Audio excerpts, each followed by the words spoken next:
जाता है। वो निद्रा भी पूरी नहीं कर पाएगा, आहार भी अच्छे से नहीं कर पाएगा, व्यवहार नहीं समझ पाएगा, अपने कर्मों में भी कहीं ना कहीं विचलित ही रहेगा। तो प्रेम के जो अधिकारी होते हैं ना, उनकी निद्रा उड़ जाती है। एक प्रसंग याद आता है कि गीता वाटिका गोरखपुर में पूज्य श्री राधा बाबा महाराज विराजते थे और श्री राधा बाबा महाराज को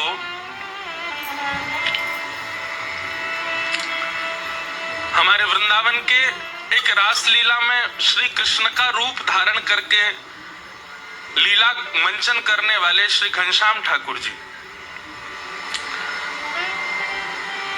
बनते थे, मुकुट पहन करके और पीतांबरी पहन के रासलीला में कृष्ण बनते थे।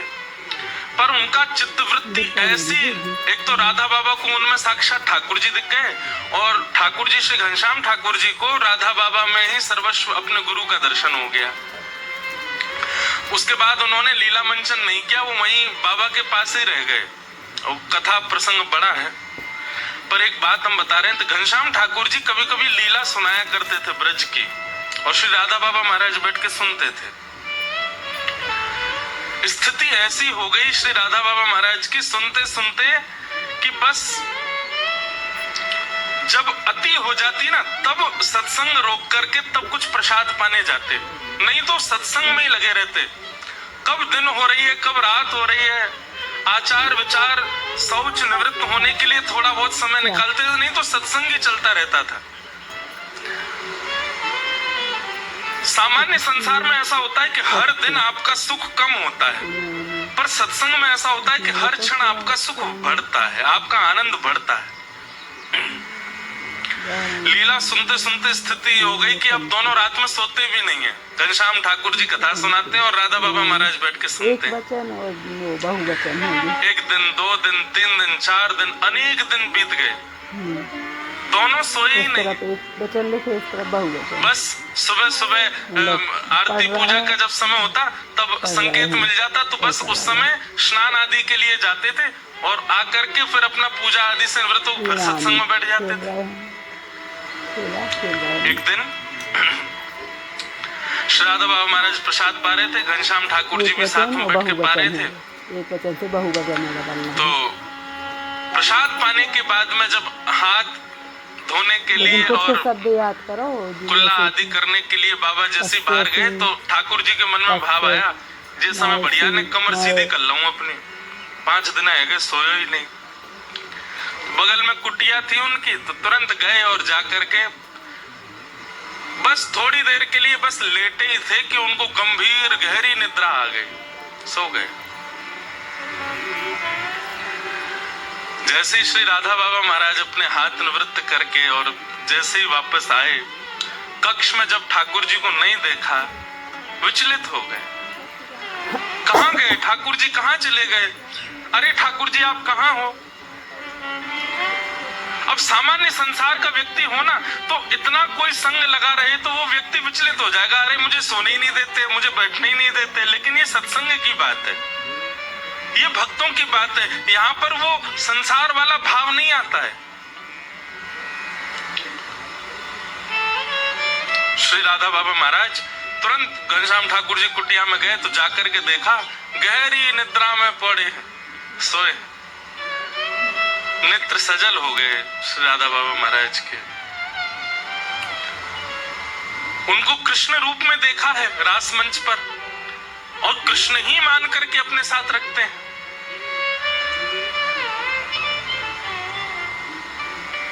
बस ऐसे सिर पर हाथ फेरते रहे, जैसे ही हस्त कमल का स्पर्श हुआ तो ठाकुर जी उठ गए। जैसे ही उठे तो राधा बाबा महाराज के मुख से एक शब्द निकला, आशिक होके सोना कैसा, प्रेमी होके निद्रा कैसी। वो प्रेमी कैसा जो सो जाता हो, वो आशिक कैसा जिसको निद्रा आ जाती हो, वो प्रेमी कैसा जिसको भोजन की सुध हो, जिसको तन की सुध हो, जिसको व्यवहार की सुध हो। बस इसी बात ने हमेशा हमेशा के लिए श्री घनश्याम ठाकुर जी की निद्रा को विश्राम कर दिया। अब तो बस दिन रात केवल और केवल हरि चर्चा, हरि लीला और हरि कथा का गायन होता है। अब निद्रा नहीं आती है। शरीर है, अपनी लीला तो करता है, कभी कभी सताता है, पर फिर भी जब व्यक्ति का सर्वांगीण अंग मन बुद्धि चित्त अहंकार और दसों इंद्रिय कृष्ण प्राप्ति के लिए तत्पर हो जाते हैं, तो फिर संसार का व्यवहार धीरे धीरे कम होने लग जाता है। फिर उसको आदि आदि भावों की सुध नहीं होती।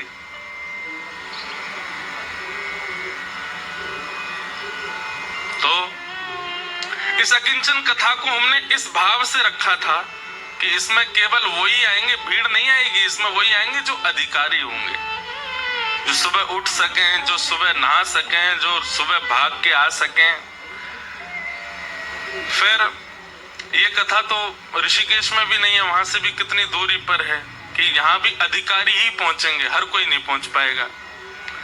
लेकिन फिर भी आप इतनी संख्या में सब आ गए हो, मानो ठाकुर जी ने कितने सारे अधिकारी चुन लिए।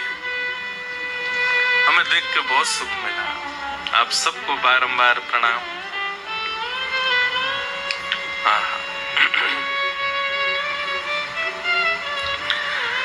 प्रिया प्रियतम की मधुर लीलाएं वृंदावन में चलती हैं और उन मधुर लीलाओं में हर ऋतु ठाकुर जी की सेवा में आती है। सखियों को सुख देने के लिए, सहचरियों को सुख देने के लिए सबसे सुंदर जो ऋतु है वो ये वर्षा ऋतु। ठाकुर जी मधुर विहार करते हैं, हिंडोला झूलते हैं। 7 अगस्त को वृंदावन में श्री गिरधर लाल जी का हिंडोला उत्सव है। आप सब लोग भी वहां भी सादर आमंत्रित हैं। हरियाली तीज भी है।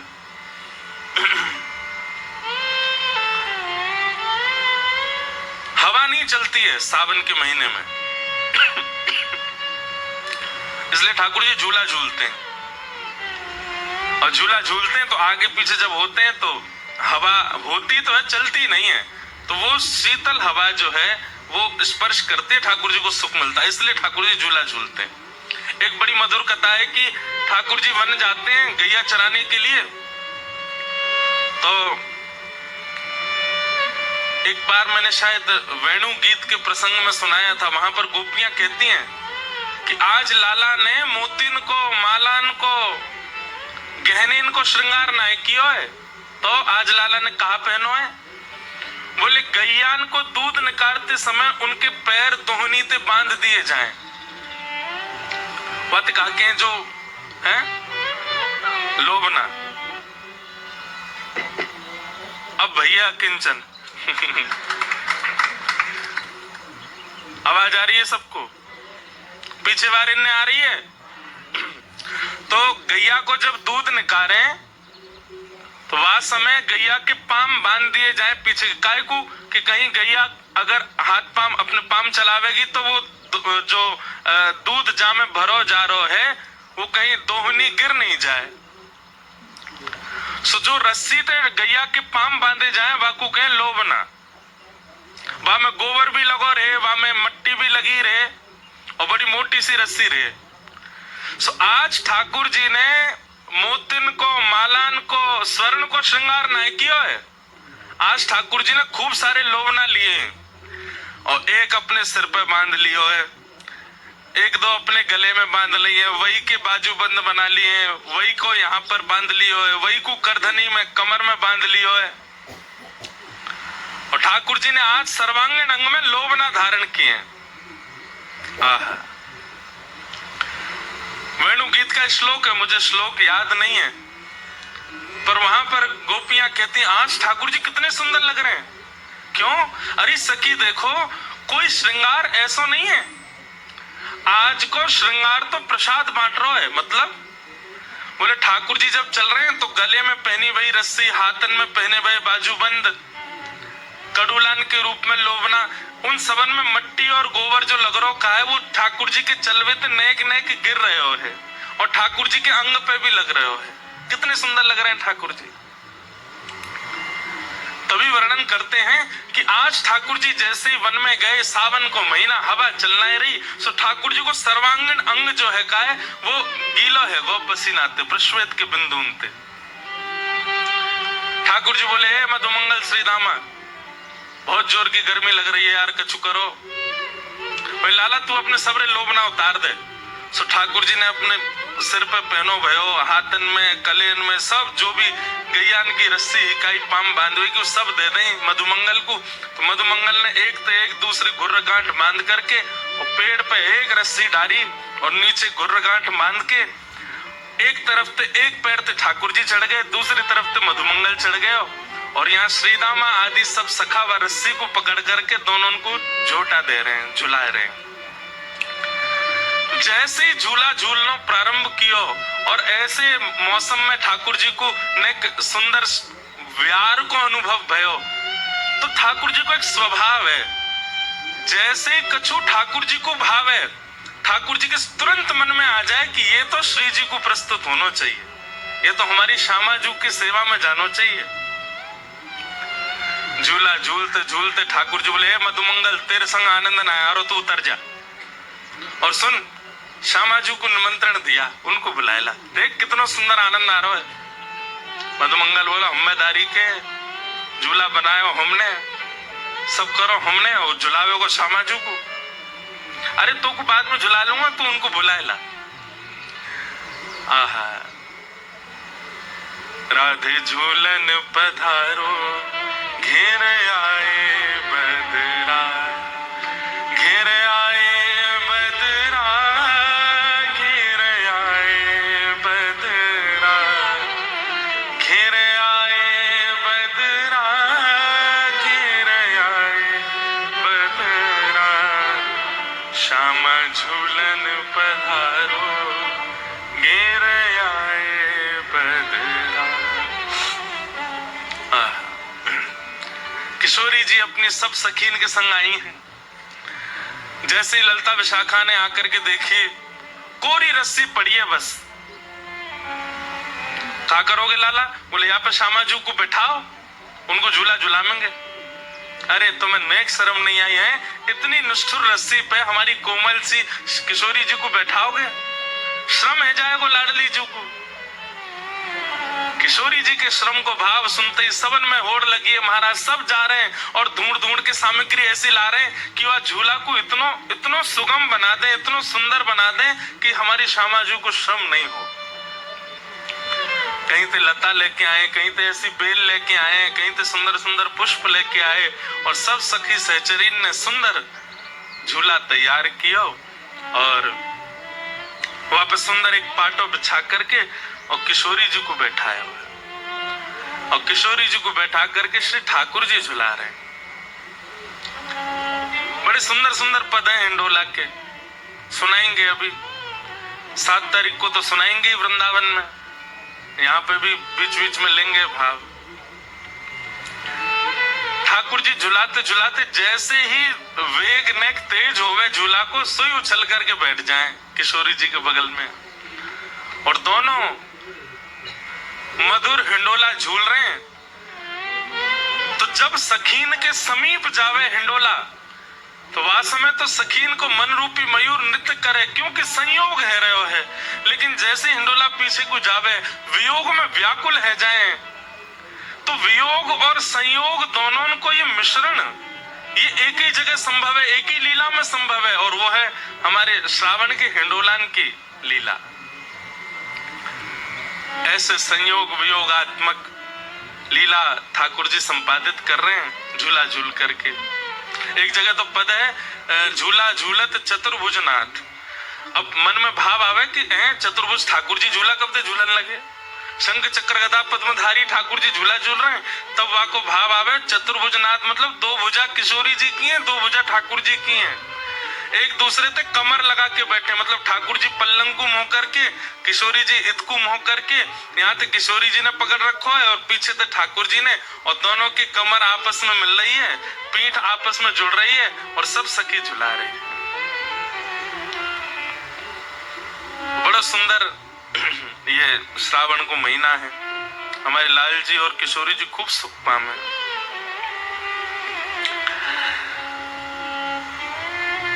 आओ अब कथा क्रम में हम लोग चलें, जो विषय लेके चल रहे हैं उस विषय में ही आगे की चर्चा करेंगे।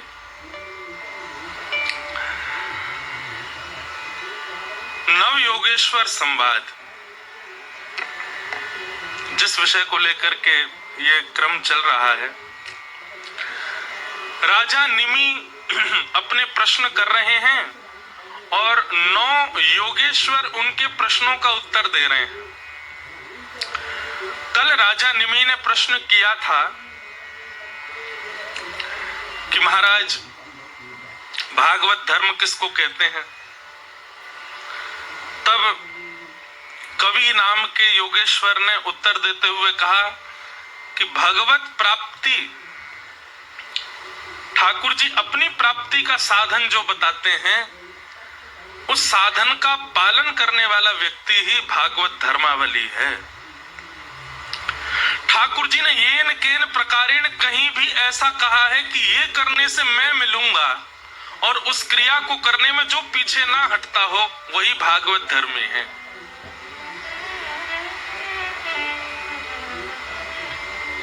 कहो तो कुसुमल साड़ी रंगावा, कहो तो भगवा भेष, कहो तो मोतियन मांग भरावा, कहो तो मोतियन मांग भरावा, कहो छिटकावा केश बाला, कहो छिटकावा केश बाला, मैं बैरागन होंगी, मैं बैरागन। ये भागवत धर्मावली है। मीराबाई क्या कह रही हैं? कहो तो कुसुमल साड़ी रंगावा। किसी पीत वस्त्र पहने हुए महात्मा को देखती हैं तो मीराबाई पूछती हैं, आपने सारे वस्त्र पीले ही क्यों पहने हैं? इनको पहनने को अभिप्राय क्या है? संत कहते हैं कि इन वस्त्रों को धारण करने से प्रमाणित होता है कि हम ठाकुर जी के। आहा, मीराबाई दौड़ करके गई, जहां भी पीले वस्त्र मिले वही पहन के आ गई। सब घर के कह रहे हैं, अरे मीरा, तू राजघराने की थोड़ी तो मर्यादा देखा कर, क्या पीले पीले वस्त्र पहन कर जोगन बन के घूम रही है? बोले एक संत मिले थे सुबह, वो कह रहे थे कि पीले वस्त्र पहनने से हम ठाकुर जी के ही प्रमाणित हो जाता है।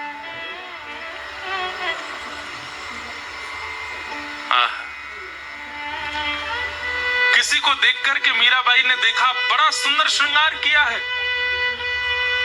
पूछा कि आपने श्रृंगार क्यों किया? बोले कि दुनिया के लोग श्रृंगार करते हैं कि हमसे कोई रीझ जाए, कोई व्यक्ति रीझे, कोई संसारी व्यक्ति रीझे, पर मेरा श्रृंगार तो इसलिए कि श्याम सुंदर रीझे।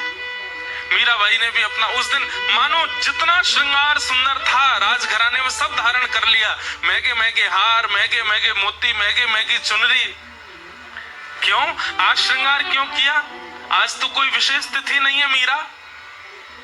बोले कि आज सुबह कोई मिला था, उसने कहा कि श्रृंगार इसलिए कर रहे हैं ताकि हमारे श्रृंगार से ठाकुर जी रीझ जाएं।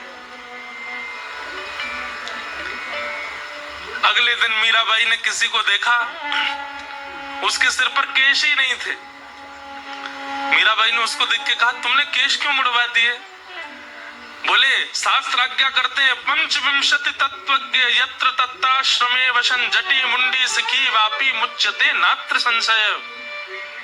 बोले संसार के विषय भोगों से जो विरक्त हो जाता है और ठाकुर जी के सुंदर भाव में जो उन्मुक्त हो जाता है, वो इसी प्रकार ऐसा वेश धारण करके रखता है कि अब संसार उससे ना रीझे, केवल श्याम सुंदर रीझे। केश धारण करने से संसार का कहीं ना कहीं आसक्ति आपके प्रति हो जाती है। हमने वो केश हटा दिए जिससे संसार ना रीझे। मीराबाई तो रोने लगी और महल में जाकर के अपनी माँ से, पिताजी से, सबसे कहने लगी, मेरे केश मुड़वाओ। क्यों? मुझे भी जोगन बनना है, क्योंकि जिससे ठाकुर जी रीझे मुझे वो करना है। भागवत धर्म यही है। अरे भैया, कई बार लोग बोलते हैं मेरे से आकर के, महाराज जी ऐसा ऐसा कर सकते हैं। अरे भाई, किसी ने गलती से भी कह दिया ना कि ऐसा करने से ठाकुर जी मिलेंगे, तो कर दो, उसमें संशय क्यों? किसी ने कह दिया कि यहाँ पे लौट जाओ, तुमको ठाकुर जी मिलेंगे, तो लौटे ही रहो, उठियो मत फिर। उसमें फिर हम संशय क्यों कर रहे हैं? ये ब्रजरज लगा सकते हैं, ये हम ऐसे कर सकते हैं, तुलसी जी में एकादशी को जल डाल सकते हैं। अरे अगर किसी ने गलती से भी कह दिया कि तुम ऐसा करो, इससे ठाकुर जी मिल जाएंगे, तो फिर उसमें संशय क्यों? उसमें किसी और से प्रमाण की आवश्यकता क्यों? कर दो बस। जैसे मीराबाई पूछते नहीं है, ज्यादा विचार करती नहीं है, बस कोई गलती से कह दे ऐसा करो मीरा, ठाकुर जी रीझ जाएंगे, मीराबाई लग पड़ती है उसी काम में। जिन भेषा मारो सावरो रीझे, जिन भेषा मेरो सावरो रीझे, जिन भेषा राधा रमण जुरी छे, जिन भेषा राधा रमण, मैं सोही भेष धरूंगी, ओ मैं तो सोही भेष धरूंगी, हाँ मैं तो सोही भेष धरूंगी, हो मैं तो सोही भेष धरूंगी। अरे हाँ मैं बैरागन हूँगी, मैं बैरागन हूँगी, ओ बाला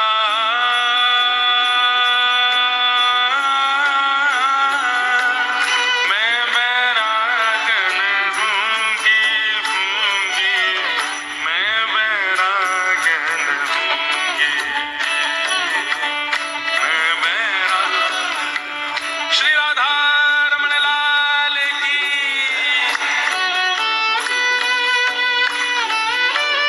करताल बजा के गाओ।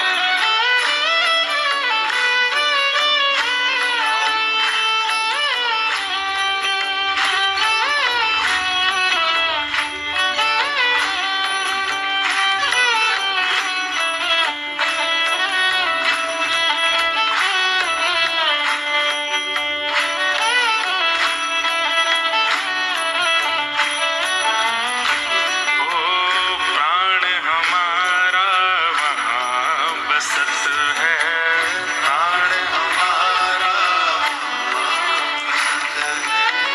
प्राण हमारा वहाँ बसत है, प्राण हमारा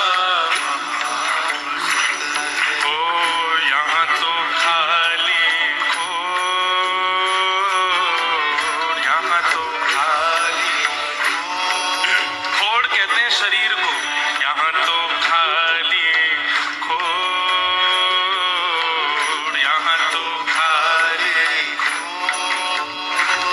ओ मात पिता परिवार सोई है, मात पिता परिवार सोई है, मात पिता परिवार सोई है, मात पिता परिवार सोई है, ओ कहिए तिनका तोड़ बाला, कहिए तिनका, ओ बाला कहिए तिनका तोड़ बाला। अरे हाँ मैं बैरागन हूँगी, मैं बैरागन, ओ बाला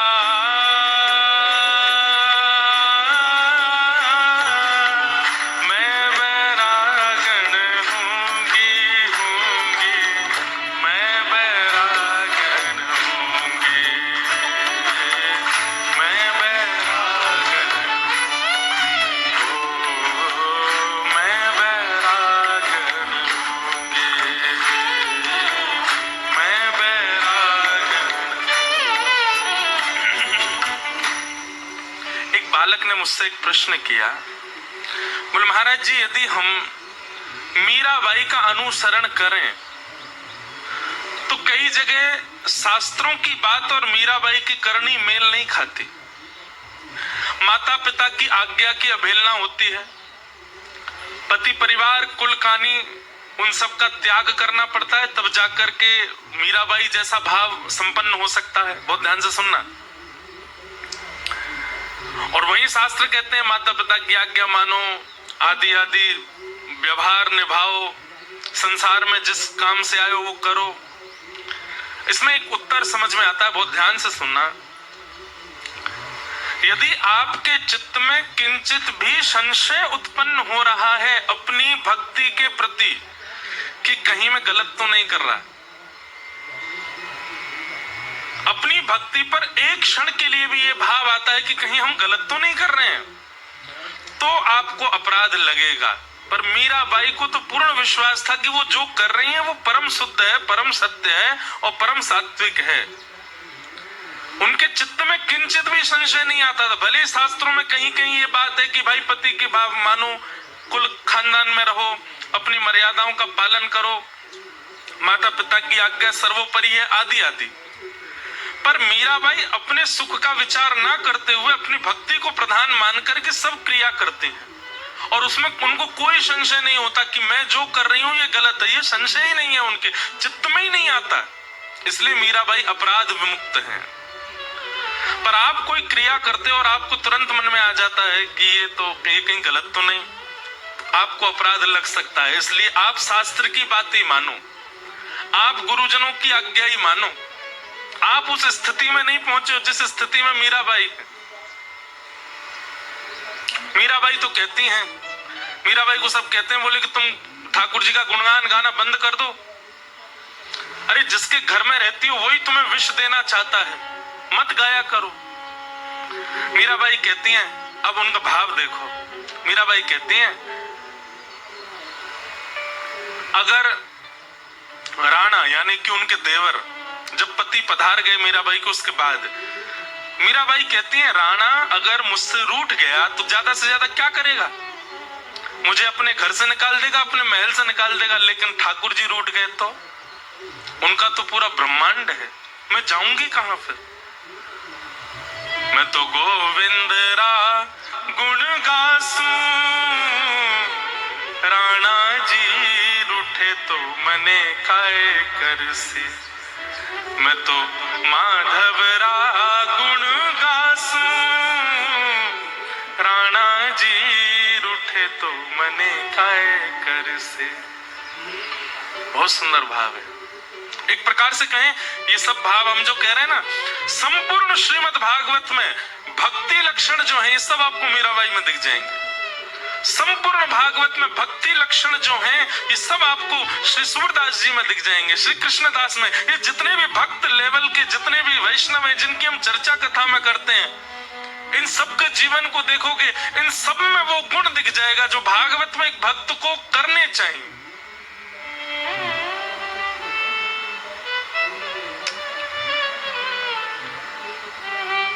हमें अभी भी चिंता है, कहीं हम वृंदावन गए तो वो नाराज हो जाएगा या वो हो जाएगा, ये हो जाए। आपके लिए वो नाराजगी ज्यादा महत्वपूर्ण है, उसकी आपके लिए ठाकुर जी महत्वपूर्ण, आप विचार ही नहीं करोगे। अरे संसार के विषय भोगने में व्यक्ति बिल्कुल विचार नहीं करता। मैं कहीं मदिरा पान करूंगा, माता पिता ना, अरे होंगे तो कोई नहीं, मना लूंगा, पी ले अभी तो। अरे मांस खाना पाप है, हम हमारे यहाँ मांस नहीं खाते। कोई बात, कौन देख रहा, खा लो। वहां पाप करने में इतनी चिंता नहीं होती व्यक्ति को, लेकिन ठाकुर जी भजन करने कितनी चिंता करता है, कितना विचार करता है, ये करूं तो ये हो जाए, ये करूं तो ये हो जाए, वो सोचा ये करे। व्यक्ति दूषित कर्म करने में भयभीत होते हुए भी कर देता है और भजन करने में भयभीत होते छोड़ देता है। अभी कनाडा में मैं था तो वहां पर हमारे लाल जी बड़े विचित्र हैं। शनिवार रविवार छुट्टी होती है तो उस दिन तो किसी को दर्शन देने के लिए आज्ञा नहीं करी। सोमवार को जिस दिन सबका काम होता है उस दिन श्री लाल जी के मन में भाव आया, आज हम सबको दर्शन देंगे। तो हमने रविवार को कहा कि भाई कल ठाकुर जी का दर्शन 2 बजे से दोपहर में होगा। तो जितने लोग बैठे सब बोले, महाराज जी हमारे तो काम होते हैं, किसी का कॉलेज होता है, किसी। मैंने भाई अब तो यही उपचार है, परसों तो हम जा रहे हैं वापस, कल ही दर्शन होंगे लाल जी के। अब हमको ऐसा भाव आया कि वही आएगा जो अधिकारी होगा। सब नहीं आएंगे, भीड़ नहीं आएगी।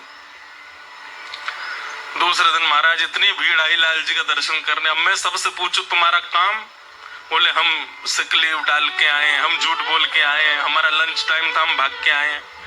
दो बालक आए, बड़े प्रसन्न मुद्रा में नाच रहे थे। मैंने कहा हाँ भाई तुम्हारा काम? बोले हमको तो महाराज जी हमारे काम से फायर कर दिया, निकाल दिया। मैं तो नाच क्यों रहे हो? बोले श्री गिरधर लाल जी ने आज ऐसा लगता है कि स्वीकार किया, एक बंधन था वो छुड़वा ही दिया हमारा। अरे मिल के घर कैसे चलेगा तुम्हारा? बोले कुछ दूसरी व्यवस्था इन्होंने छुड़वाया, यही करेंगे। मैंने कहा बस ये विश्वास चाहिए जैसा है। अब संसारी व्यक्ति तो इस बात में मुझे कोस सकता है, मतलब क्या सिखा रहे हो तुम लोगों को, सब छोड़ छाड़ दो हैं, ये सिखा रहे हो। हम कभी नहीं कर, बिल्कुल बने रहो जहां हो वहीं के रहो। लेकिन जिस दिन ऐसा अटूट विश्वास हो गया ना, मेरे कहने से नहीं छोड़ोगे, तुम खुद ही छोड़ दोगे सब।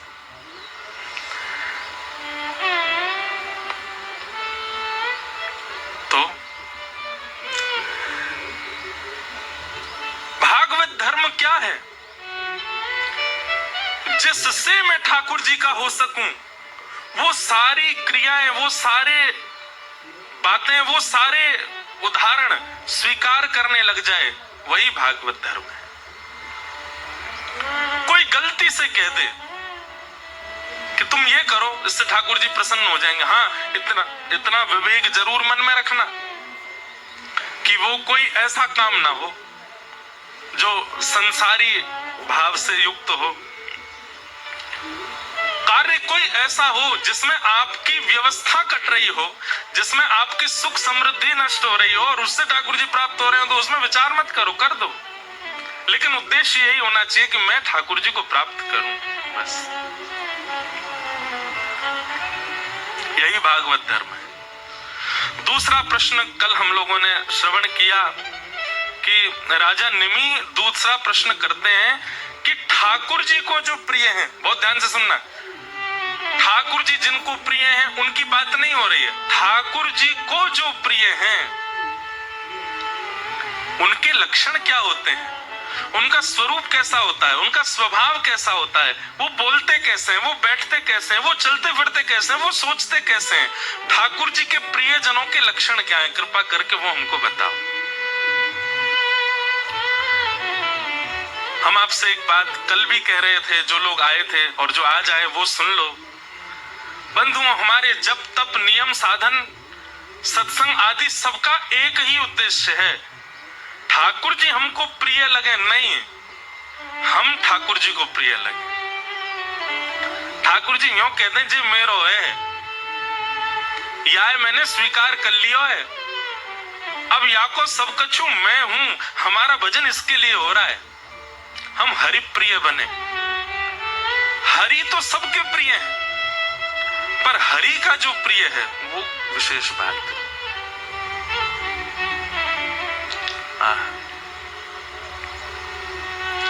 तो यहां पर हरि प्रियों के लक्षण बताए गए हैं। तो कल हमने एक लक्षण सुन लिया था कि हरि प्रिय का प्रथम लक्षण क्या है? सर्वभूतेषु यः पश्येत् भगवद् भावमात्मनः भूतानि भगवत्यात्मन् एष भागवतोत्तमः। वो सब में ठाकुर जी को देखता है। दुनिया तो कह रही है ये कितना सुंदर है, पर भक्त जाकर के उससे क्या बोलेगा? सोचो, तुम इतने सुंदर हो, तुमको बनाने वाले राधारमण जी कितने सुंदर होंगे। या फिर दूसरा भाव क्या कहेगा? ठाकुर जी ने अपनी सुंदरता की एक छींटा दिया है, मार दिया तुम पे, कितने बढ़िया लग रहे हो। कोई बढ़िया गा रहा है तो सब उसकी प्रशंसा कर रहे हैं, तुम्हारा स्वर कैसा, तुम्हारा स्वर कैसा। लेकिन भक्त बैठा बैठा यही सोचता रहेगा, ये इतना बढ़िया गा रहा है, सोचिए हमारे ठाकुर जी जब गाते होंगे तब कैसा गायन करते होंगे। आहा,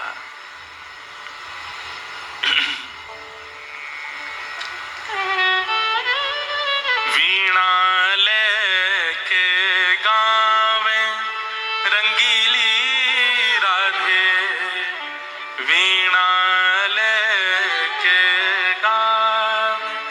यहाँ पर जो भी थोड़ा बहुत संगीत जानते हो, आज तक आपने ऐसा स्वरूप नहीं देखा होगा कि सितार वादन करने वाला या वीणा बजाने वाला गा भी रहा हो।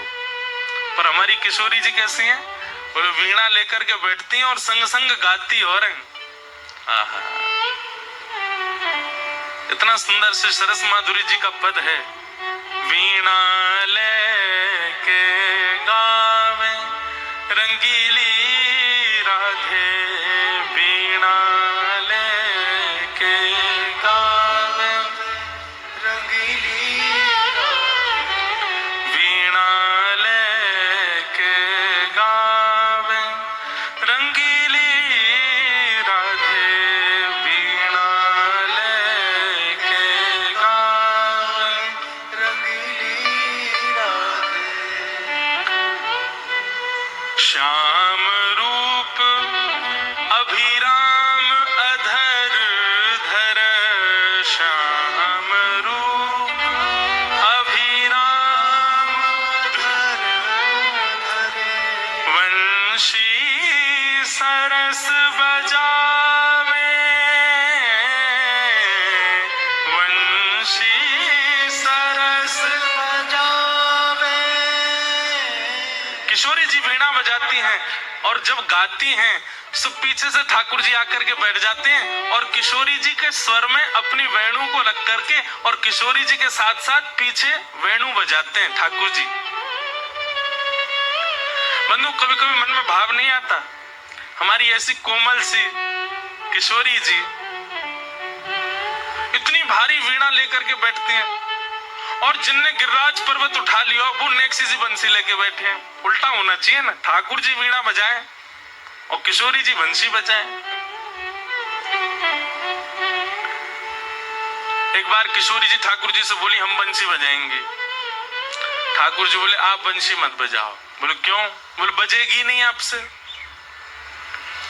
किशोरी जी बोली अच्छा हमसे नहीं बजेगी। ललिता विशाखा तुरंत आ गई, ये पहले आ जाएं लड़वे लाल जी थे। कहा गई तुमने? बोले मैं यूं कह रहा हूं कि हमारी श्यामाजू बंसी ना बजा पाएंगी। अच्छा, हमारी लाडली जू जब चले ना तो उनके पामन की नूपुर उनकी ध्वनि पे राग रागनी वारे वारे जामे, और तुम यूं कह रहे हो हमारी लाडली जी बंसी ना बजा पाएंगी? चलो जल्दी अपनी बंसी दो, हमारी किशोरी जी बजाएंगी। अरे मैं कोई किशोरी जी पर संशय ना कर रहा हूं, किशोरी जी पर कोई आक्षेप ना कर रहा हूं, वो साक्षात संगीत स्वरूपा है, पर मेरी वंशी जी ना बजा पाएंगे। ललिता जी बोली आज तो यही वंशी बजेगी, अब ही बजेगी और तुम्हारे सामने ही बजेगी, लाओ दो। ठाकुर जी बोले ना माननी बात लो, दे दो। हे लाडली जू आ दिखा दो यार, जो बहुत अपने आप को कुछ समझे बंसी बजावे और यूं सोचे कि या के आगे कोई ना, आज आप बजाए दो, नेक दिखाए दो, अपना स्वर लगाए दो, यही को मूर्छित कर दी हूं बंसी बजाए के। ठाकुर जी खड़े, हाँ श्री जी बजाओ। हमारा तो सौभाग्य कि हमारी वंशी आपकी सेवा में, पर मैं फिर कह रहा हूं जी बजेगी नहीं। किशोरी जी ने अपने अधर पर वेणु धारण करके अपने कोमल उंगलियों से चित्रों को आच्छादित किया और जैसे ही प्राण पिरोए बस हवा ही हवा निकले, स्वर नहीं निकले। ललिता विशाखा कह रही हैं अरे जल पिला, गलो सूख गो श्यामाजू को, जल पिलाए दियो लेकिन बंसी नहीं बजे। ठाकुर जी मंद मंद मुस्कुरा रहे, अब मैं कह रहा हूं नए बजेगी मुंह वापस कर दो। अरे श्यामाजू जी बहुत मायावी है, ये अपनी माया ते कछु कर सके, याने जरूर वंशी बांध दी होगी, याने वंशी को टोना टोटका करके वाके स्वर सबरे अंतर ध्यान कर दिए, नहीं तो हमारी श्यामाजू कोई स्वर को, कोई संगीत के वाद्य को स्पर्श कर दे, अरे स्पर्श मात्र से बजन लगे, ये वंशी क्यों ना बज रही है। ठाकुर जी बोले पहले वंशी वापस करो फिर बताऊंगा। किशोरी जी ने वंशी वापस करी। ठाकुर जी बोले अच्छा एक बात बताओ, आप वंशी को वादन करते समय मन में कौन को चिंतन कर रही हो? किशोरी जी बोली मैं तो कोई भी वाद्य बजाऊं आपको ही चिंतन करूं। बोले यही तो गलती कर रही हो। ये वंशी जो है ना हमारी अनन्य भक्त है। अनन्य को मतलब कहा हुए एक के अलावा दूसरे को ना भजे ये, और या वंशी में नित्य आपको ही चिंतन होवे, या वंशी में नित्य आपको स्मरण होवे। ये वंशी आपकी भक्ता है और आप या वंशी से मेरी भक्ति करोगी तो ये वंशी कैसे बजेगी? हे श्यामाजू, आप नेत्र बंद करके अपनो ही चिंतन करो, मतलब अपने स्वरूप को ध्यान करो। जब आप अपनो ध्यान करोगी तब ये वंशी बजेगी, क्योंकि या वंशी में तो नित्य आपको ही गायन की हो जाए। किशोरी जी ने अधर पर वंशी रख के जैसे स्वयं को स्मरण किया, अपने रूप नख, अपने रूप नेत्र आदि को स्मरण किया, अपनो ही स्मरण करके जैसे वंशी अधर पर धरी, बिना फूंक के वंशी बजन लगी। किशोरी जी के नेत्र सजल है गए, दौड़ करके अंक में भर लिए श्याम सुंदर। आपकी या अनन्य प्रेम पे ही तो मेरा मन करे कि मैं वारी वारी जाऊं। अरे स्वयं तो अनन्य है, अपने अंग संग रहवे वारे सब वस्तु भी अनन्य कर ली आपने। ठाकुर जी को श्रृंगार भी अनन्य है। अगर किशोरी जी सन्मुख नहीं है तो वही हीरा ठाकुर जी के थोड़ी पर लगो लगो चमकेगो नहीं। ठाकुर जी को मुकुट भी अनन्य है, वही मुकुट जो नित्य श्री जी के बगल में अत्यंत शोभायमान होवे। श्री जी से नेक वियोग होने पर वाकी कांति भी फीकी पड़ जाए। ठाकुर जी के बाजूबंद, ठाकुर जी की मधुर जो कोई भी श्रृंगार हैं वे सब भी अनन्य हैं। और सब अनन्य भक्त कौन के हैं? श्री जी के भक्त हैं। जैसे एक व्यक्ति सज धज करके आवे तो उसके साज सज्जा दिखने के लिए उस पर फोकस लाइट होनी बहुत जरूरी है। ऐसे हमारे ठाकुर जी कितने सुंदर बनिया में, श्यामाजू को यदि दृष्टि स्वरूप प्रकाश उन पर नहीं पड़े तब तक ठाकुर जी को श्रृंगार चमके ना है। या को मतलब श्रृंगार में कमी नहीं है, वो श्रृंगार सब अनन्य है जाए। किशोरी जी के भक्त है जाए सब। जब किशोरी जी सामने आवे तभी आनंद होवे।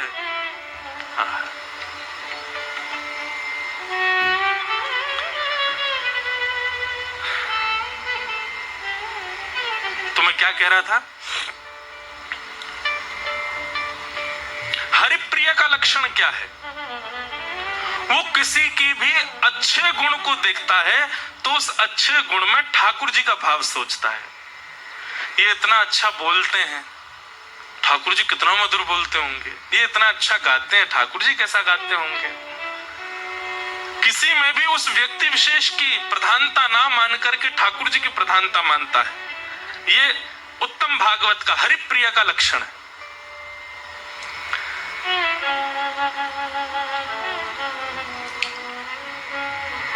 हरिप्रिय का दूसरा लक्षण क्या है? वो सब में भगवान को देखता है, सब में राधा रमण जी का दर्शन करता है।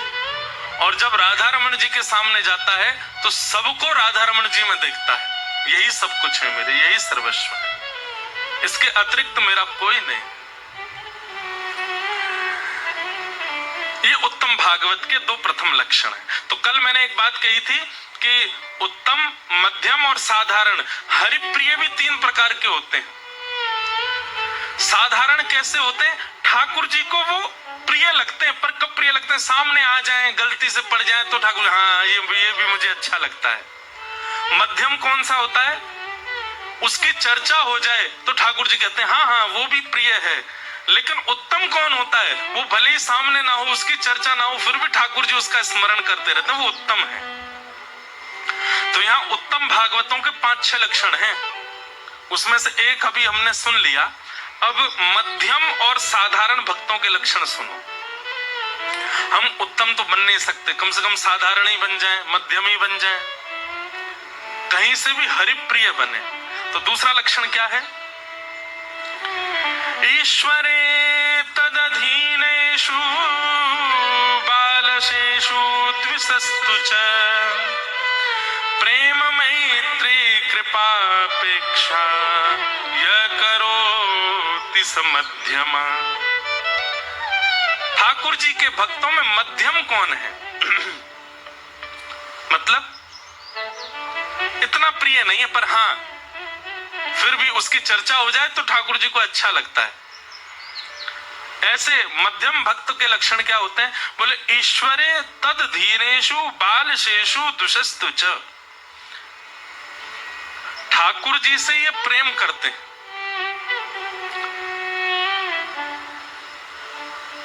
पर इनकी दृष्टि में थोड़ा सा भेद आ जाता है। इसको भेद नहीं कहेंगे, थोड़ा सा समत्व कम रहता है। जैसे उत्तम भागवत तो सब में गुण देखता है, पर मध्यम भागवत जो होता है वो थोड़ा सा भेद दृष्टि वाला होता है।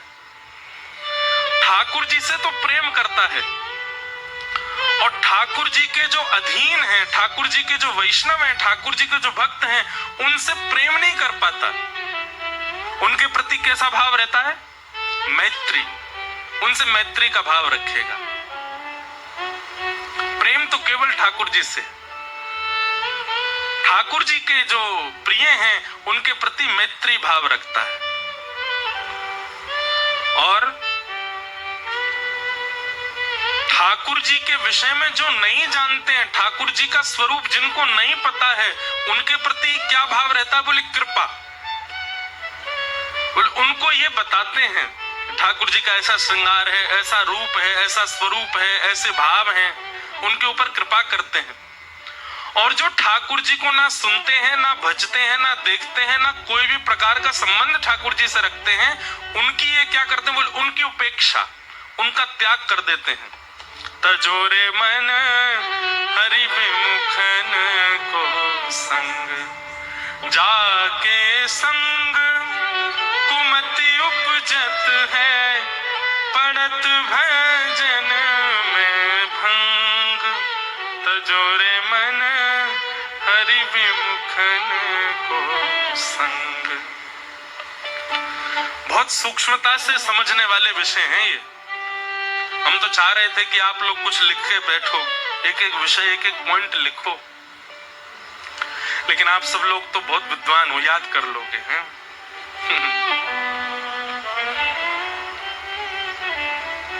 मध्यम भागवत का क्या लक्षण है? ठाकुर जी से प्रेम, ठाकुर जी के वैष्णवों से मैत्री, ठाकुर जी के विषय में जो नहीं जानते हैं उनको, उनके ऊपर कृपा, उनको बताना, और ठाकुर जी से दूर दूर तक जो संबंध नहीं रखते हैं उनके प्रति उपेक्षा। उपेक्षा मतलब उनसे बिल्कुल ही संबंध खत्म, ये हमारे कुछ है ही नहीं है।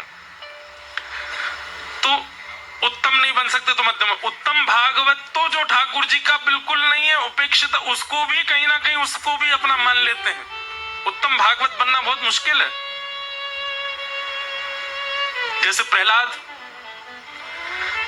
जी के स्वयं के पिताजी गालियां दे रहे हैं भगवान को, लेकिन फिर भी प्रहलाद जी महाराज नित्य उठ करके और दंडवत प्रणाम करते हैं अपने पिताजी को।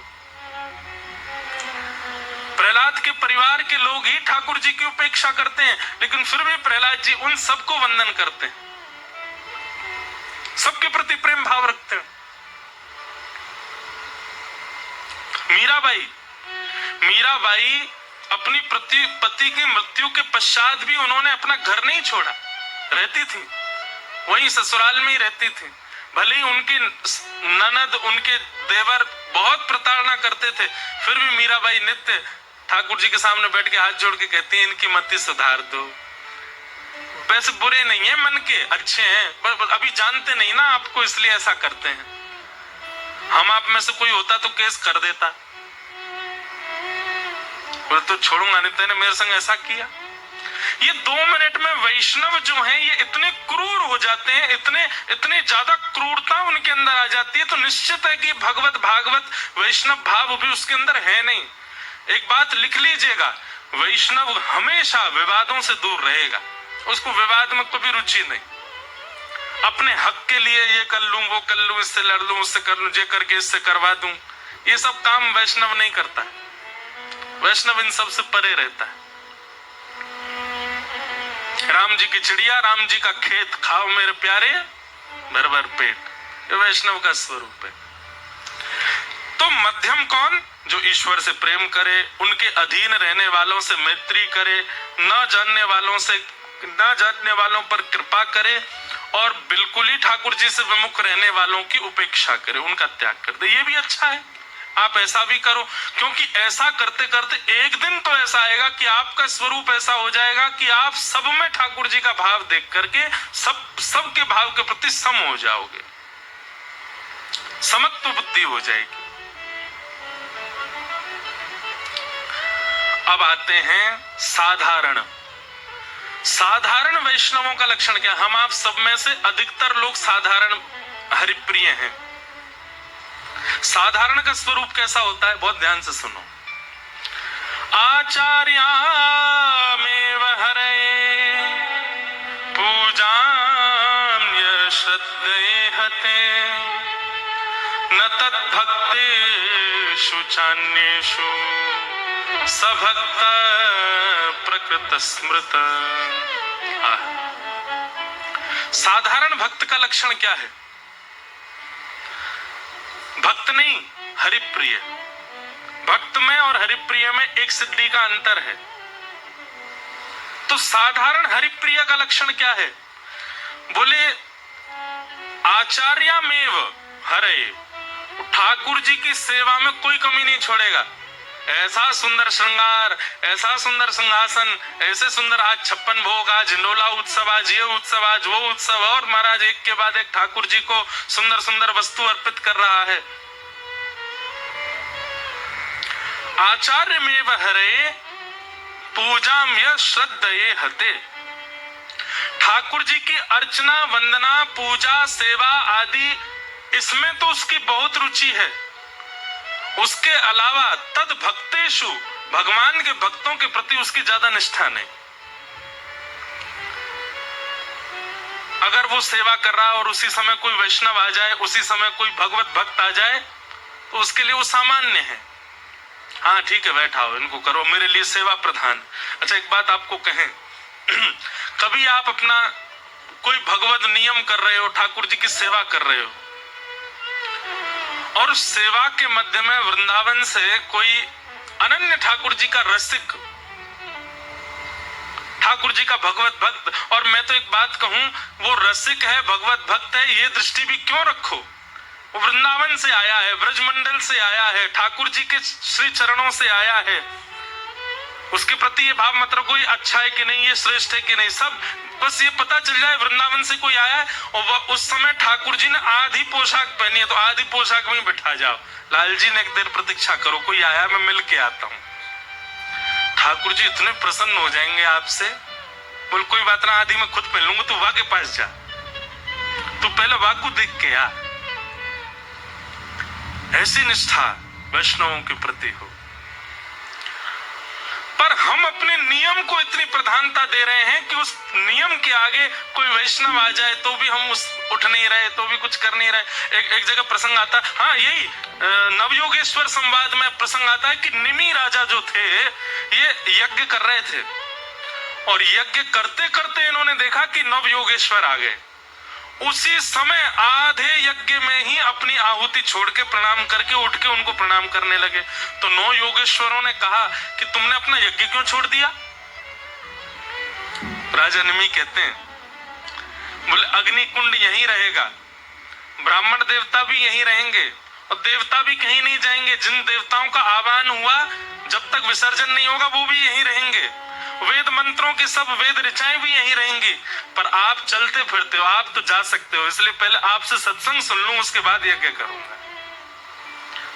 तो बीच अधूरे यज्ञ में नवयोगेश्वर संवाद हुआ। इसका मतलब क्या है?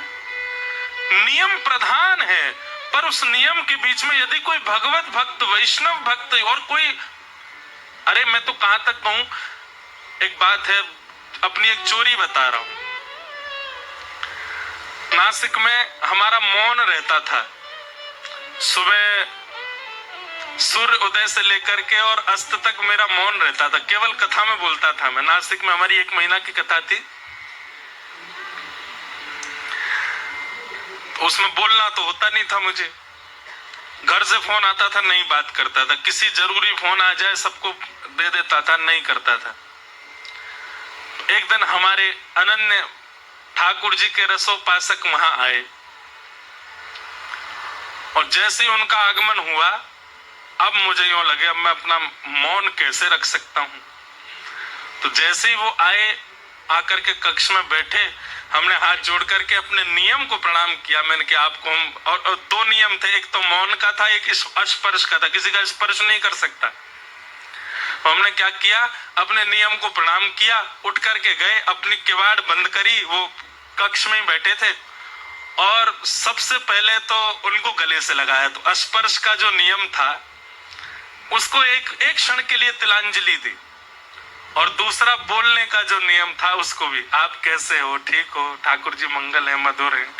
तो ये बोल करके और स्पर्श करके हृदय से लगा के, अब वो आपका तो नियम चल रहा है, मिल कि आपके आने पर यदि मैंने नियम को प्रधानता दी तो नियम मुझे दंड देगा, कि वैष्णव आए हैं, तुम्हारे सामने भगवत भक्त आए हो, तुम अब भी नियम में ही बैठे हो।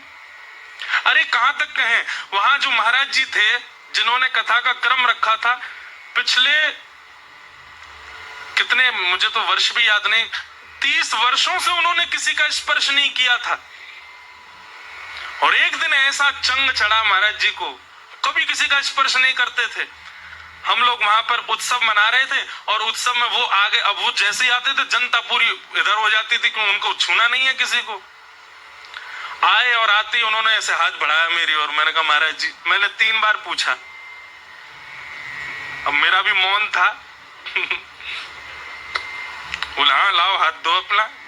उन्होंने मौन तो नहीं तोड़ा अपना, और जैसे ही उन्होंने मेरा हाथ पकड़ा, मेरा टेम्परेचर माइनस में चला गया था शरीर का। 30 वर्ष बाद उन्होंने किसी को छुआ था, और उन्होंने अपना नियम तोड़ा, और महाराज ऐसे वो घूम घूम ऐसे हाथ पकड़ के खूब घूमे। अब उनको तो ऐसी चंग चढ़ी वो, और 20 चक्कर लगवा दिए मुझको। 20 चक्कर में मैं तो ऐसा हो गया कि दुनिया घूमे, ऊपर से उन्होंने छुआ तो वैसी शरीर की स्थिति खराब। मैं सांस ले, मुझसे बोले पानी पियो, अब मैं पानी पी के बैठने को हुआ, उतने फिर हाथ कर दिए उन्होंने, आओ। अब मन में ये भी आवे कि ये इतने नियम में रहने वाले जब तोड़ रहे हैं तो हम क्यों चूके, भाई पकड़ ही लो हाथ। बस उस दिन बस मैंने एक प्रार्थना मन में रखी कि मेरा तीसरा नियम एक चल रहा है कि आश्रम से बाहर नहीं जाना है। कहीं मुझे चक्कर आए और मैं गिर गया, कहीं हॉस्पिटल वगैरह के लिए बाहर ले गए, तो भैया हे ठाकुर जी बस वो नियम मत तोड़वाना मेरा। लेकिन बढ़िया रहा, उन्होंने कम से कम 100 चक्कर लगवाए हमसे गोल गोल, और एक एक क्षण के विश्राम में उन्होंने भी नियम तोड़ा। और मैं एक बात कथा में कहा करता हूं, नियम बनाए ही इसीलिए जाते हैं कि किसी के प्रेम में यदि सामर्थ्य हो तो वो तोड़वा के दिखाए। नियम बनता ही इसीलिए। कोई कहता है हम तो इतने नियम में रहते हैं, हम तो इतने आचार विचार में रहते हैं, हम तो ऐसे ही रहते हैं, हम नहीं कर। आपके प्रेम में सामर्थ्य होगी ना, वो अपनी स्थिति से बाहर आएगा। पूरे विश्व को मुक्त करने वाले ठाकुर जी इतने बंधन में रहते हैं। दुनिया के लोग 8 बजे उठ जाएंगे, दुनिया के लोग 6-7 बजे उठ जाएंगे, पर ठाकुर जी का 4 बजे का समय तो बेचारे 4 बजे ही उठते हैं। रात में 9:30 बजे शयन आरती होनी, तो शयन आरती हो ही जाएगी। कभी कभी मेरे मन में भाव आता है कि हमारा भाई चलो 12 बजे राजभोग करना चाहिए, 12 बजे रोटी खानी चाहिए। कभी कभी मन नहीं होता तो हम कहते हैं अभी थोड़ी देर बाद खाएंगे, पर ठाकुर जी का कभी मन नहीं होता होगा, फिर भी जबरदस्ती खिला दिए जाते हैं। 12 बज गए, भोग लगाओ। तो चाहे ठाकुर जी कहते हो अभी मन ना है, रो मेरो, आज तेने नाश्ता ज्यादा करा दियो, लेकिन फिर भी वो तो नियम में उनको खाना पड़ेगा।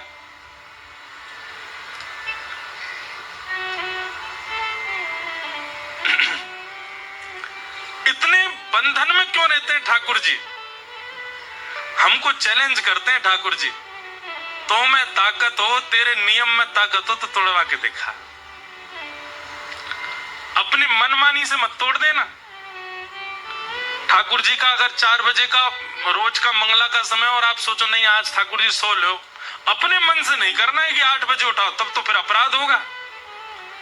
ठाकुर जी ऐसी कोई योजना बना दे, ठाकुर जी कहो तो उठ के बैठ गए और आपकी जो आरती करने की वो आरती गुम हो गई, मिल ही नहीं रही। ठाकुर जी की भोग की थाली कहीं गायब है गई, मिल ही नहीं रही। ठाकुर जी ऐसी कोई लीला कर दें। कई बार ऐसा होता हमारे लाल जी, उनकी जब आरती होती है तो उनको वंशी पधराई जाती है, बिना आरती के वंशी नीचे ही रहती है। तो कई बार आरती वारती सब प्रज्वलित हो गई, सब तैयारी हो गई, आरती दिखा दी और ठाकुर जी की वंशी नहीं मिल रही, कहाँ गई? धूड़े से नहीं मिल रही। पूरी आरती हो गई, वो सबरी जल के विश्राम है गई और वंशी नहीं मिली। और जैसी विश्राम भई ना, इतने में देखी बगल गद्दा उठा वहीं पड़ी। तो मान ठाकुर जी कह रहे मोह ना करानी है भाई, आरती ने एक देर रुक जा। ऐसे अपने आप संकेत करके ठाकुर जी कुछ लीला कर दें, वो बात अलग। आप अपने मन से मत तोड़ना कोई नियम। पर एक बात है, नियम बनते ही इसीलिए है कि आपके प्रेम में सामर्थ्य हो तो तोड़वा दो। तुम क्या कह रहे थे? साधारण भक्त का नियम क्या है? आचार्यामेव हरे अर्चामेव हरे पूजाम य श्रद्धेहते न तद्भक्तेषु चान्येषु सभक्त प्राकृत स्मृत। अर्चा भक्ति में उसकी बड़ी निष्ठा होती है, ठाकुर जी की खूब सेवा करता, पर ठाकुर जी के वैष्णवों के प्रति उसकी ज्यादा निष्ठा नहीं होती। वो पूजा को ही सर्वोपरि मानता है।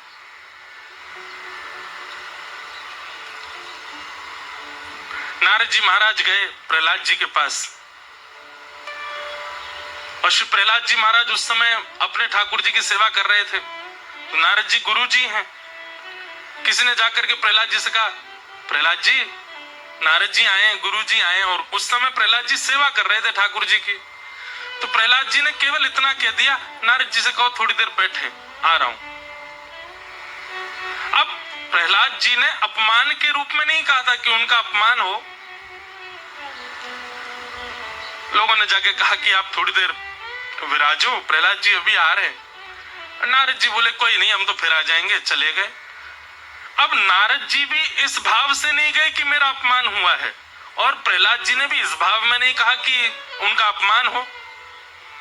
लेकिन फिर भी प्रहलाद जी को भगवत अपराध लग गया, केवल इतना कहने मात्र से कि आप प्रतीक्षा करो, ठाकुर जी को प्रतीक्षा करवा लो, लेकिन भगवत भक्त को प्रतीक्षा मत करवाओ। हम एक बात आज तक समझे नहीं कि ठाकुर जी के भजन, ठाकुर जी की भक्ति, ठाकुर जी की सेवा से अतिरिक्त वैष्णव भक्त को एक वैष्णव की सेवा में निपुण होना चाहिए। कई लोग कहते हैं महाराज जी हमसे श्रृंगार नहीं आता, हमसे ठाकुर जी की पोशाक बनानी नहीं आती, ठाकुर जी को आदि आदि श्रृंगार सेवा हमसे होती नहीं, हम क्या करें?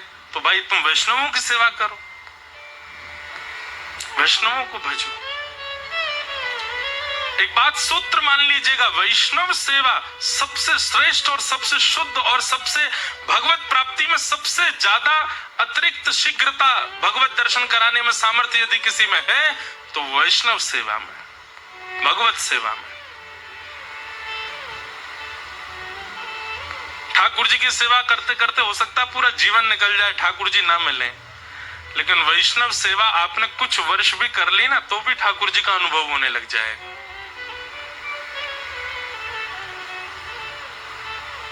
तो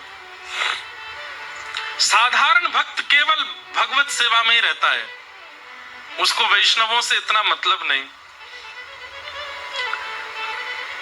सुनेगा, प्रणाम करेगा, ठीक है, लेकिन इतना श्रेष्ठ भाव वैष्णवों के प्रति नहीं रखता है। ऐसा भक्त जो है वो साधारण हरिप्रिय है, ठाकुर जी को प्रिय तो है पर इतना ज्यादा प्रिय नहीं है। लेकिन एक बात बोलूं, दो ही शब्द होते हैं, या तो प्रिय और या फिर अप्रिय। ये कम प्रिय, थोड़ा प्रिय, ये होता ही नहीं है। ये सब बात बनाने वाली बात है। तुम मुझे थोड़े कम प्रिय हो, अरे इसका मतलब सीधा सीधा वो ये कह रहा है कि तुम उसको प्रिय ही नहीं हो। और हम तो एक बात कहते हैं, ठाकुर जी को ये ज्यादा गणित नहीं आती, कम ज्यादा वाला नहीं आता, उन पे तो दो ही आते हैं, पूरा पूरा और बिल्कुल ही कम। या तो वो बिल्कुल ही प्रिय बन जाएंगे आपके, या फिर वो बिल्कुल ही दूर हो जाएंगे आपसे। ये बीच वाला भाव नहीं होता। यहाँ पर हमको थोड़ी दिलासा देने के लिए, थोड़े हमको मन में ये रहे कि हाँ ठीक है, इसलिए ये साधारण और मध्यम भक्त कर दिए। परंतु सीधी बात तो ये है कि मध्यम प्रेम और साधारण प्रेम होता ही नहीं है, प्रेम तो परिपूर्ण होता है। मध्यम और साधारण की कैटेगरी में यदि आप हो तो इस बात को लिख लीजिए कि आप बहुत दूर हो ठाकुर जी से।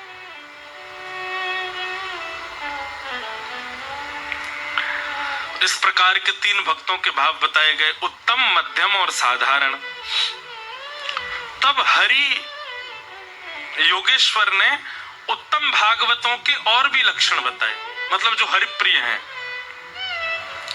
उनके और लक्षण बताते हुए क्या कहते हैं, उत्तम भागवत का एक लक्षण तो हमने पहले सुन लिया था, अब दूसरा लक्षण क्या है, न काम कर्म बीजानाम यस्य चेतसि संभव वासुदेवैक निलयः स वै भागवतोत्तमः। उत्तम भागवत का दूसरा लक्षण क्या, बहुत ध्यान से सुनो, न काम कर्म बीजानाम यस्य चेतसि संभव, उसके चित्त में और कोई कामना ही नहीं होती। ठाकुर जी की सेवा, ठाकुर जी की चर्चा, ठाकुर जी का भाव, इसके अतिरिक्त और कोई कामना है ही नहीं उसके चित्त में। ये उत्तम भागवत का लक्षण है। हम लोग कैसे हैं, सेवा भी करनी है, ये भी करना है, वो भी करना, उसको भी रिझाना है, इसको भी रिझाना है, इसको मना के चलना है, ये भी करना है, ये हम सब में रहते हैं। हमने सब जगह अपने पाम डाल रखे हैं। पर वैष्णव का क्या है, वो केवल ठाकुर जी के भाव में ही रहता है, उसके अलावा तो वो केवल नाटक करता है। आप लोग भी तो ये कह सकते हैं तो महाराज जी हम क्या करें, संसार भी तो देखना है, बच्चे, परिवार, सब इनका भी तो पालन करना है। तो हम एक बात बहुत स्पष्ट रूप से कहते हैं कि व्यक्ति को नाटक करना बहुत अच्छा आता है, हम सबको नाटक करना बहुत ही बढ़िया आता है, पर हम लोग उल्टा करते हैं, संसार में वास्तविकता रखते हैं, ठाकुर जी के आगे नाटक करते हैं। इसका विपरीत करो, संसार के आगे तो नाटक करो और ठाकुर जी के आगे वास्तविकता रखो।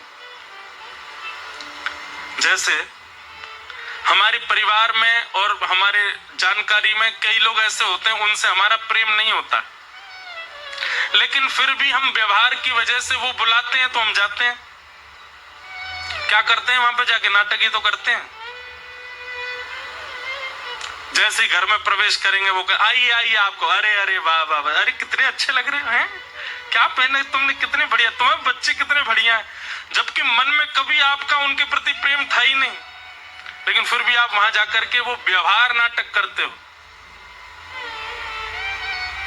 भोजन कराने बैठे, बिल्कुल ही अब कैसी सब्जी बनी हो, और बहुत अच्छी बनी है, थोड़ा थोड़ा सा नमक डाल दो इसमें, वैसे बहुत बढ़िया है, थोड़ा नींबू निचोड़ दो इसमें, वैसे बहुत अच्छी है। आप नाटक कितना बढ़िया करते हो वहां जाके।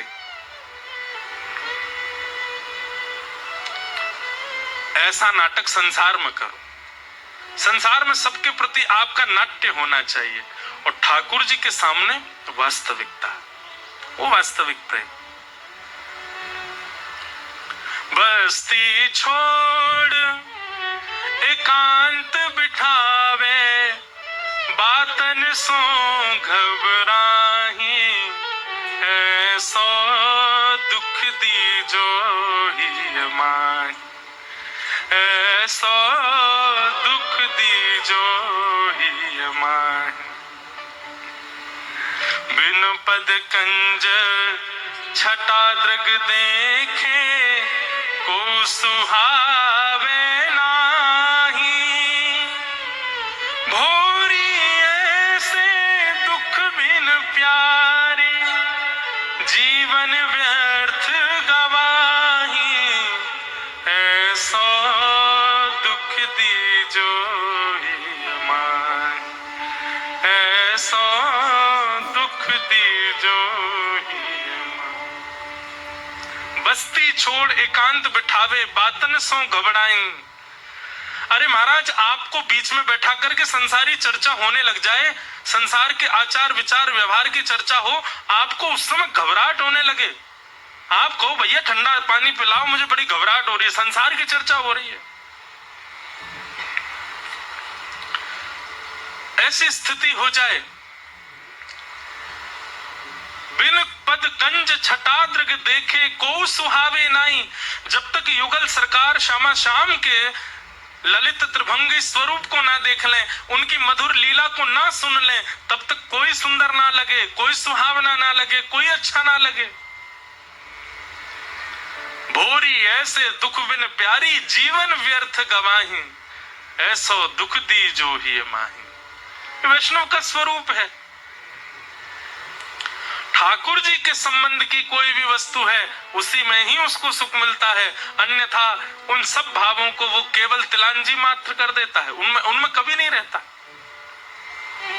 न काम कर्म बीजाना, संसार की कोई काम हो, श्रेष्ठता से हो, इसमें उसकी कोई रुचि नहीं होती। एक बात बोलूं बंधुओं, थोड़ी अटपटी है पर वास्तविक है। आप संसार का कोई काम करते हो और वो काम आपसे बहुत अच्छे से हो जाता है, तो इसका मतलब क्या है? अभी संसारी भाव चित्त में बैठा है। लेकिन आप संसार का कोई काम करते हो, वो काम आपसे बन ही नहीं पाता है। संसारी काम, मायावी काम, वो आपसे हो ही नहीं पा रहा है। आप कितना भी प्रयास कर लो, आप उसमें निपुण कर ही नहीं पा रहे हो, तो निश्चित है कि आप उस कार्य के लिए बने नहीं, आपको ठाकुर जी ने स्वीकार कर रखा है। उल्टी बात है लेकिन ये वास्तविक है। एक व्यक्ति मुझे मिला, बोले महाराज जी मैं 5 अटेम्प्ट दे चुका सीए के, बार बार फेल हो जाता हूं।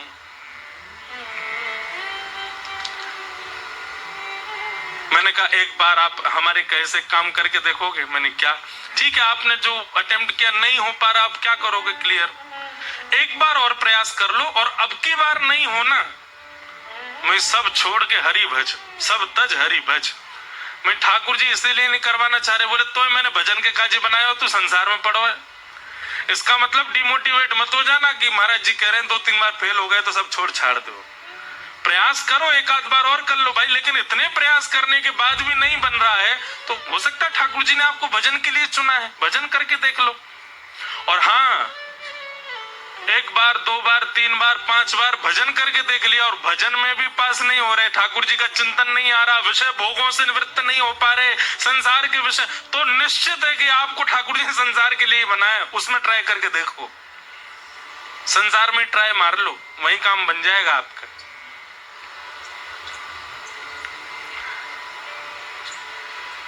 न काम कर्म बीजाना।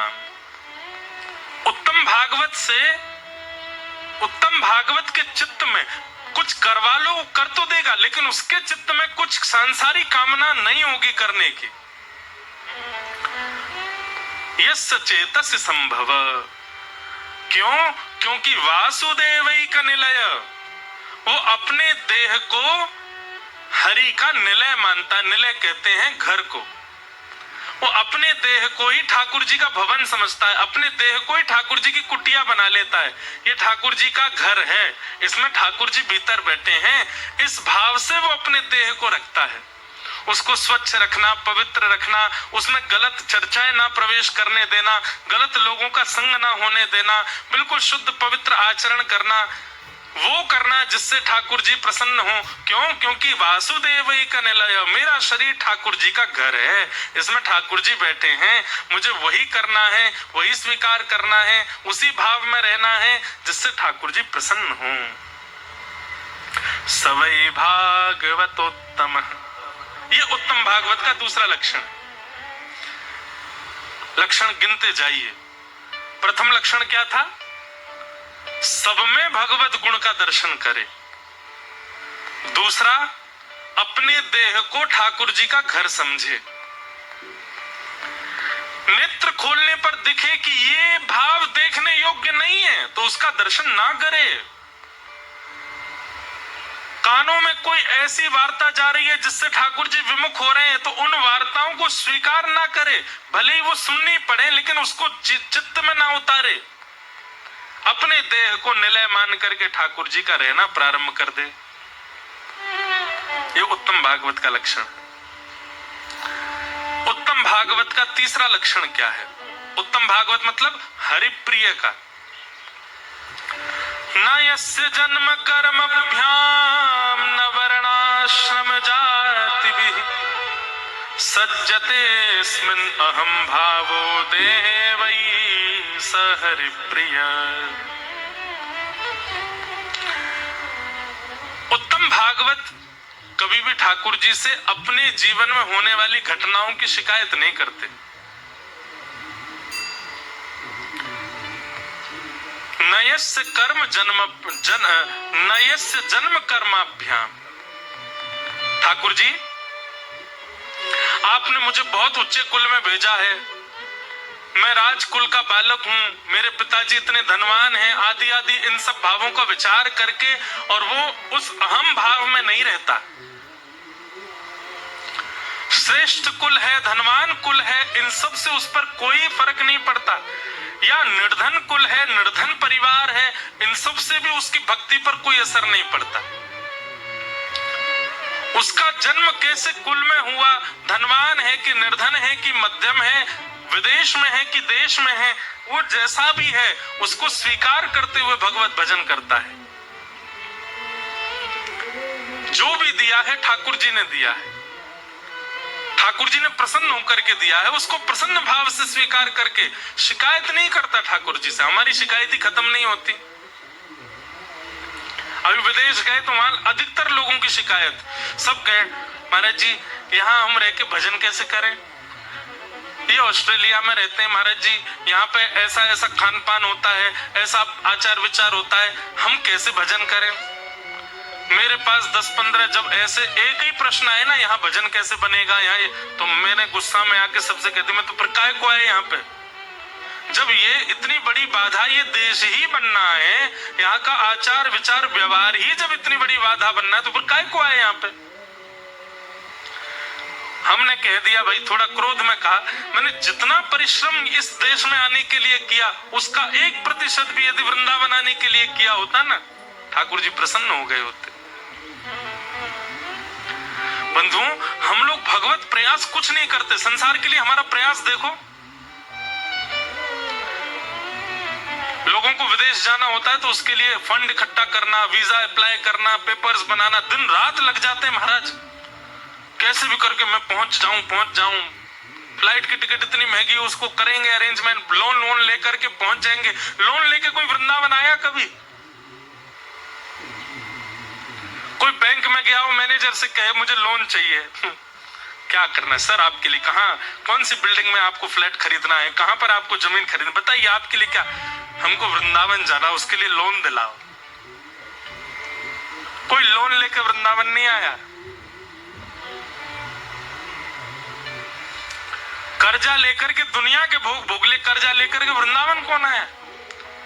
वृंदावन में ऐसे एक माता जी को मैं जानता हूं, कर्जा लेकर के हर साल कर्जा लेकर के ठाकुर जी का 56 भोग करती थी। लोगों से पैसा ले लेती और फिर उसके बाद में बढ़िया सुंदर ठाकुर जी श्री राधारमण लाल जी का 56 भोग, राधा वल्लभ जी का क्या कहते हैं श्रृंगार, श्री बिहारी जी में बंगला, ये सब का नियम था। कर्जा लेकर के करती और फिर क्या करती, उसके बाद में किसी के घर में झाड़ू पोंछा बर्तन करके, बत्ती वगैरह बना करके, कहीं कोई ऐसे छोटे मोटे काम करके जो धन आता उससे कर्जा चुकाती रहती। साल भर में कर्जा जब चुक जाता, तो जिन का कर्जा चुकाती उनसे कहती मैं फिर मांगू तो दे देना, पर मैं वापस लौटा दूंगी। कर्जा ले करके ठाकुर जी का बंगला करवाओ, भोग करवाओ, श्रृंगार करवाओ। अब संसारी लोग इस बात पे हंस सकते हैं, बताओ कर्जा लेके बंगला बनवाना ये कोई बुद्धिमानी वाली बात है? भाई वैष्णव ये कहते हैं कर्जा लेकर के विदेश जा रहे हो, ये कोई बुद्धिमानी वाली बात है?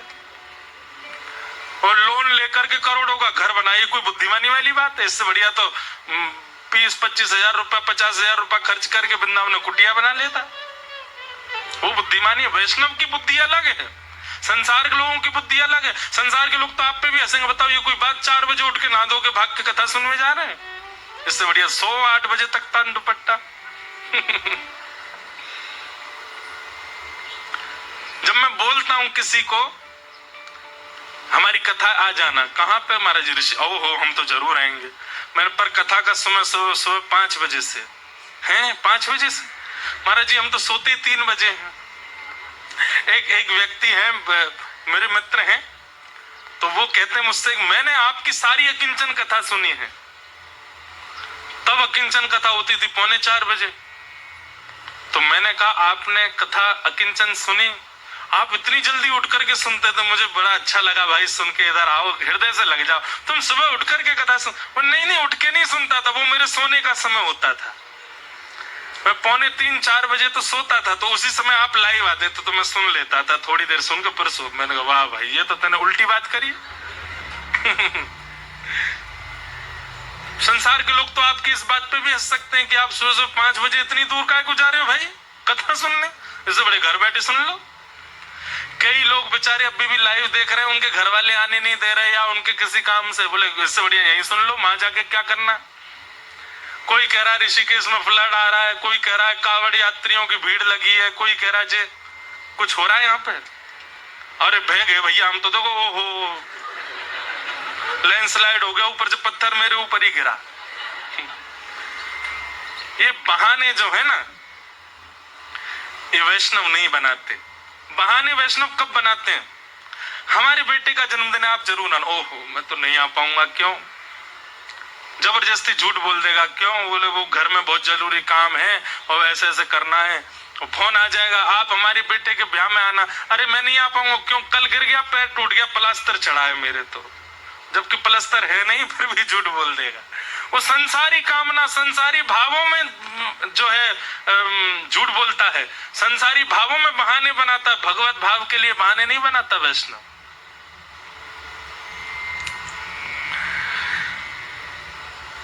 तो न यस्य जन्म कर्मभ्याम न वर्णाश्रम जाति भी, वो अपने कुल खानदान को कोसता नहीं कभी। जो ठाकुर जी का भक्त होता है कि आपने मुझे ऐसे कुल में भेज दिया, अब मैं आपका भजन कैसे करूं? ठाकुर जी आपने मुझे ऐसी जगह जन्म दिया है, मैं यहां रह करके आपको कैसे भजूं?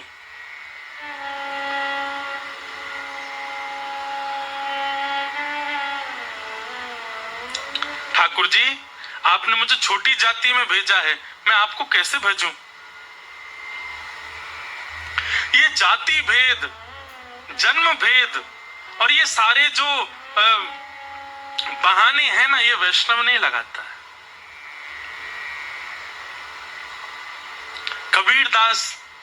कबीरदास नहीं मिलता हमारे देश को यदि वो अपनी जाति का भाव रखते तो। मीराबाई जैसी भक्त नहीं मिलती यदि वो राजकुल का भाव रखती तो। सूरदास जैसे महाकवि नहीं मिलते यदि वो अपने नेत्र ना मिलने का बहाना लगाते तो।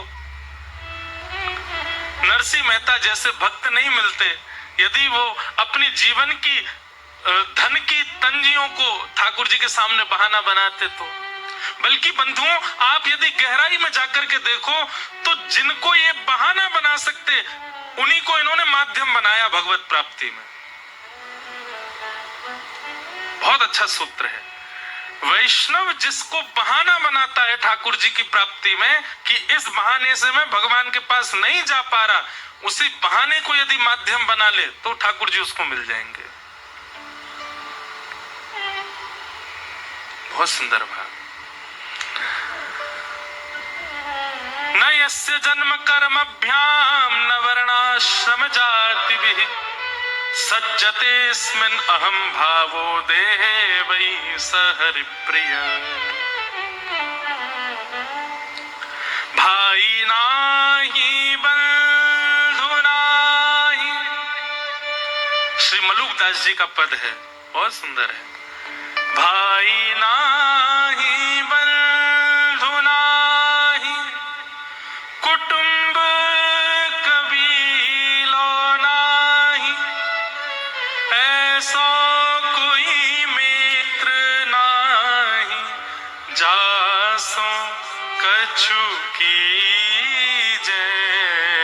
दीन बंधु दीनानाथ, दीन बंधु दीनानाथ, मेरी सुध लीजे। दीन बंधु दीनानाथ, मेरी सुध लीजे।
सुंदर है।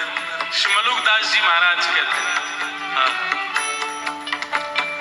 कहता मलुकदास छोड़ दे वीरानी आश, कहता मलुकदास छोड़ दे वीरानी आश, कहता मलुकदास छोड़ दे वीरानी आश, कहता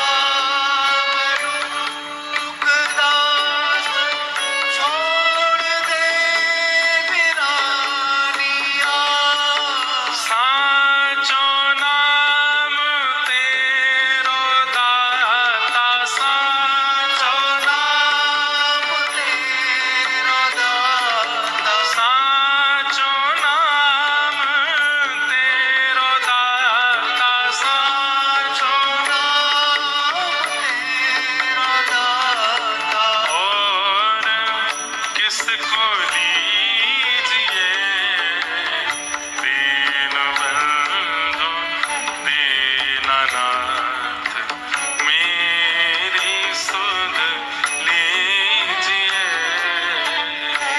दीन बंधु दीनानाथ, मेरी सुध लीजिए दीन के दयाल दाता, मुँह पे कृपा कीजिए दीन के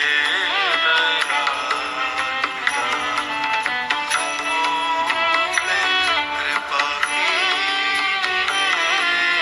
दीन बंधु दीनानाथ, मेरी सुध लीजिए दीन बंधु दीनानाथ, दीन बंधु दीनानाथ, दीन बंधु दीनानाथ।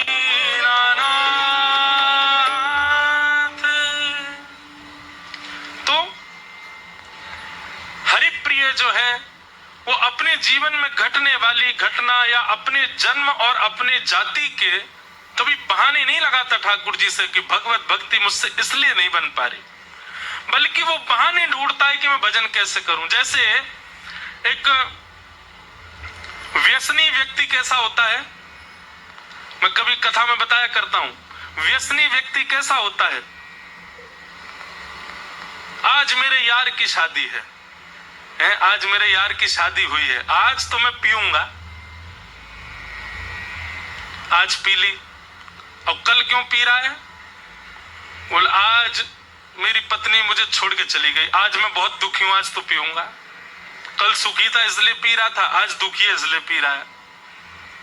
ओहो, जिस काम के लिए 10 साल से प्रतीक्षा कर रहा था, आज मेरा काम होगा, आज तो मैं पीऊंगा। जिस काम के लिए 10 साल से लग रहा था, आज वो हमेशा के लिए खत्म हो गया, दुख में, आज तो मैं पीऊंगा। वो हर चीज में बहाने क्या ढूंढता है? पीऊंगा। आज तो मेरे मित्र आए, आज तुम रात में ऊपर छत पे पियेंगे, आज मेरे साथ कोई नहीं है, मैं अकेला हूं, क्या करूं, मन नहीं लग रहा, आज तो पीऊंगा। भगवत भक्त ऐसा ही हो। आज मेरे बुआ के बेटे की शादी, आज तो कीर्तन करेंगे। आज मैं पास हो गया भाई, कितने परसेंट? 89%, 95% आए, पार्टी कुछ नहीं, आओ चलो ऋषिकेश में चलेंगे, गंगा किनारे कीर्तन करेंगे, महाराज जी की अकिंचन चल रही है वो सुन के आएंगे। 10 साल से जिसके लिए लगा हुआ था काम हो जाए हो जाए हो जाए, नहीं हुआ। आज मेरा केस जो था वो उसमें मैं हार गया, जो भी कुछ, आज क्या करेंगे, आज तो घर में उत्सव रखेंगे। ऐसा वैष्णव भक्त क्यों नहीं होता है? व्यसनी हमसे आगे क्यों चला जाता, हम क्यों पीछे पड़े रह जाते हैं? ये रेस चल रही है, दौड़ भाग चल रही है, वो व्यसन करने में होड़ लगाता है, व्यसन करने में कोई चूक नहीं छोड़ता, हम भजन करने में क्यों छोड़ देते हैं चूक? सुख की घड़ी हो दुख की घड़ी हो, सब में व्यसनी व्यसन करता है। हम केवल सुख की घड़ी ही क्यों खोज के रखते हैं? अनुकूलता हो तो ही कथा क्यों सुनेंगे? अनुकूलता हो तो ही वृंदावन क्यों जाएंगे? अनुकूलता हो तो ही हम लोग क्यों भजन करेंगे? प्रतिकूलता में जैसे व्यसनी व्यसन नहीं छोड़ता, हम भजन क्यों छोड़ देते? हम भगवत भाव क्यों छोड़ देते? अपनी हर स्थिति में कोई बहाना ना लगाए ठाकुर जी के भजन के लिए। मैंने कईयों से कल पूछा, अच्छा 4 दिन के लिए आए हो? कल जाएंगे हम तो, हमारी टिकट हो गई महाराज जी। वाह, खुद से ट्रेन छूट जाए, लेट लपेट उठो और ट्रेन छूट जाए तब कोई दोष नहीं, लेकिन कथा छोड़ के ट्रेन जरूर पकड़नी है हमको, वो काम जरूर करना हमको। अरे जीवन के कुछ ये बल्कि मैं तो ऐसा कहता हूं सप्ताह कथा में 1-2 दिन के लिए आया करो, पर ये छोटे सेशन जो होते हैं ना 3 दिन के 4 दिन के, इसमें तो पूरे पूरे आया करो। इसमें वो भाव प्रकट होते हैं जो भाव सब जगह प्रकट नहीं होते। इससे बाद में मिलोगे कथा के बाद में तो तुम्हें ये कहूंगा अच्छे से जाना। यहां बैठ के अधिकार है इसलिए कह सकता हूं, आगे से कभी भी पता चले ना कि ये छोटे सेशन की कथा है, 3 दिन का है, 4 दिन का है, 2 दिन का है, और या फिर बड़े सेशन की कथा 1 महीना की है, तो उसमें निश्चित ही कुछ विशेष होगा। उसका पूरा समय निकाल के आया करो। आपके रुकने या आपके जाने से कथा तो रुकेगी नहीं, कथा भाव तो चलेगा, पर हम आपको कह रहे हैं बहाने मत बनाओ, भगवत भाव में नहीं। अरे मौसी के घर गए, 2 दिन के लिए गए थे, तीसरे दिन क्यों नहीं आए लौट के? बच्चों ने रोक लिया, वहां रुक गए। घूमने गए थे बाहर, 5 दिन के लिए गए थे, 1 हफ्ता क्यों लगा? क्या 2 दिन में बच्चे रोने लगे, हमको रुक जाने दो। तो ऐसी जगहों पे आप जब बहाने बना के रुक सकते हो, भगवत कथा में क्यों आपका बहाना चल जाता है कि जाना है? एक बार फ्लाइट छोड़ के तो देखो ठाकुर जी के लिए, एक बार ट्रेन छोड़ के देखो ठाकुर जी के लिए। अरे कैसे कैसे वैष्णव आते हैं वृंदावन में, वो जबरदस्ती समय लगाते हैं मंदिरों में। क्यों? घर वाले करे जल्दी कर, ट्रेन निकल जाएगी हमारी। हाँ बस बस बस बस वो राजभोग आरती कर लें, ठाकुर जी कह जल्दी लेट कर दो, ठाकुर जी ट्रेन निकल जाए, 1 दिन और रुकने को मिल जाए। समझो ऐसी भावना जिसकी है ना, जो केवल और केवल इसके बहाने ढूंढता है कि मैं कैसे और रुकूं, वो ठाकुर जी का स्वीकारी भक्त है, वो हरि प्रिय है।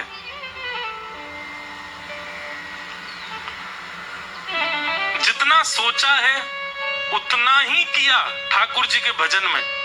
जितनी अवधि सोची, जितना समय सोचा, जितना धन सोचा, जितना जो भी आपने जितना सोचा उतना ही किया, उससे 1% भी ज्यादा नहीं किया, तो अभी हरिप्रिय नहीं बने आप। लेकिन जितना सोचा उसके अधिक कर आए हो।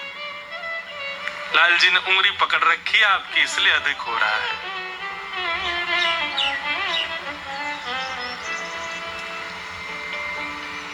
कई लोग इसमें मुझे भी कह सकते हैं तो महाराज जी 4 ही दिन की कथा क्यों कर रहे हो, 5 दिन की कर दो ना। पर मेरा तो भाव ये है ना कि मुझे यहाँ से छूट के कहीं संसार में थोड़ी जाना है, यहाँ से छूट के फिर कहीं कथा में ही जाना है, कहीं भगवत भाव में ही जाना है। यहाँ से छूट के कोई अपने व्यवहार के लिए तो जाना नहीं कहीं पर। यहाँ 6 को पूरी करके भी वृंदावन इसलिए जाना है कि 7 को ठाकुर जी का उत्सव हो सके। वृंदावन से भी आगे इसलिए निकलना है कि 11 तारीख से पंढरपुर में कथा हो सके। पंढरपुर में भी विश्राम इसलिए करना है कि 20 तारीख से जयपुर में कथा हो सके। हमारे लिए उद्देश्य विश्रांति का क्या है? दूसरी जगह भगवत चर्चा प्रारंभ ही तो है, तो इसलिए मुझे दोष नहीं लगेगा। मैं बहुत चतुर हूं, अपने सब काम बढ़िया सोच रखे हैं मैंने। पर आपको यहां से जाट छूट के जाना कहाँ है? संसार में तो जाना है, काहे को जा रहे हो फिर? ऐसा तो है नहीं कि आपके कोई भजन, हाँ मुझसे कोई ये कहता कि महाराज जी हमको यहाँ से इसलिए जाना है कि हमको वृंदावन जाना है, वृंदावन में राधा रमन जी में हमारी सेवा है, बिहारी जी में ऐसा है, गुरुदेव का उत्सव है वहां, तो समझ में भी आती बात। हाँ ठीक, जो चाहो कोई बात।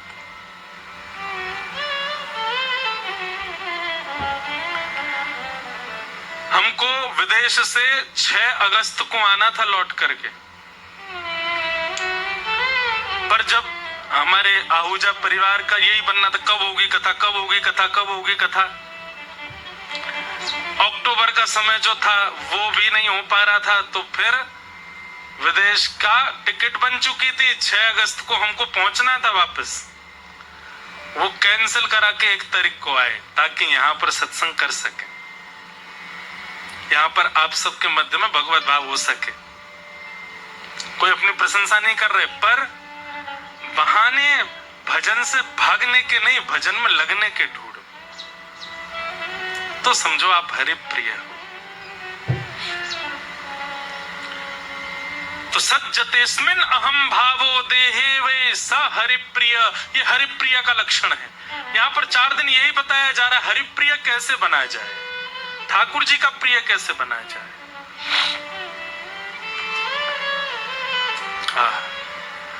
अब यहाँ पर तीसरा लक्षण बताया, चौथा लक्षण बताया जा रहा है हरिप्रिय का, कि न यस्य स्वपर इति वित्ते स्वात्मनि वाभिदा सर्वभूतस्मः शान्ता स वै भागवतोत्तम। कठिन है पर अच्छा है। न यस्य स्वपर इति, ये मेरा है और ये उसका है, ये पर है, ये स्व है, ऐसी भावना जिसके चित्त में नहीं है। सब ठाकुर जी, सबई भूमि गोपाल की, सबई भाव गोपाल के, सबई जन गोपाल के, ऐसी भावना जिसके चित्त में है। न यस्य स्वपर इति, पराई और अपनी की भावना जिसके चित्त में नहीं है, वो हरिप्रिय है, जो सबको ठाकुर जी का भाव मानता है। कोई अत्यंत दोषी व्यक्ति है, संसार उसके आपके पास आकर के निंदा कर रहा है, ये तो बड़ा बेकार है, ये तो ऐसा है, ये तो वैसा है। आपकी दृष्टि में उसकी निंदा सुनते हुए भी जब आप उसको देखो तो देखते समय यही भाव आ रहा है कि ये भी बनाया तो राधा रमण जी नहीं है, भले ही वो अत्यंत दोष युक्त है तो ठाकुर जी के द्वारा निर्मित। ठाकुर जी ने संसार की किसी भूमिका को कराने के लिए इसका निर्माण किया है।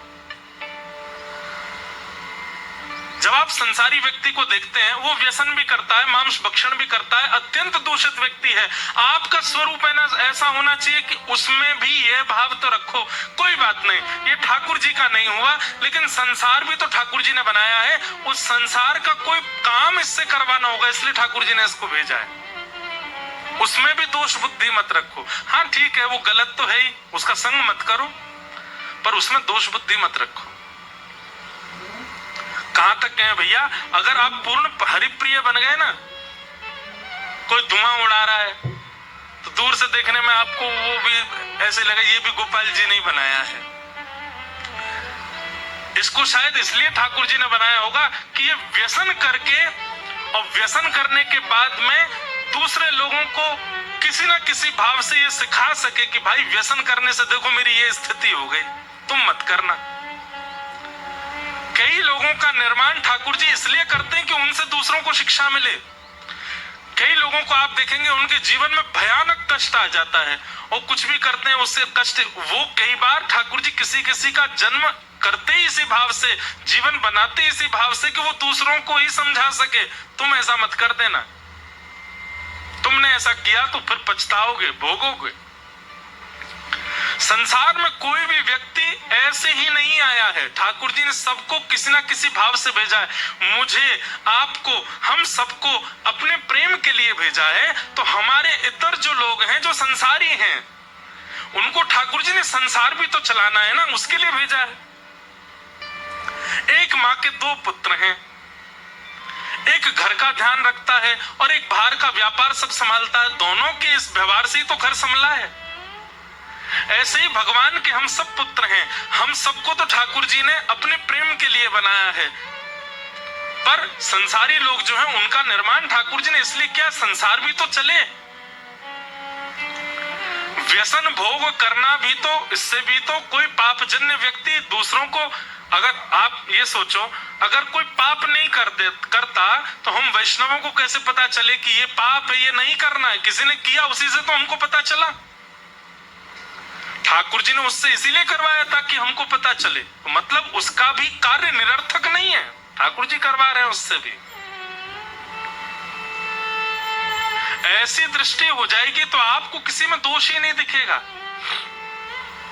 हर व्यक्ति की क्रिया आपको ऐसी लगेगी कि ये ठाकुर जी ने मुझे समझाने के लिए ऐसा करवाया है, यह भी दोष इसका नहीं है, ठाकुर जी इससे करवा रहे हैं।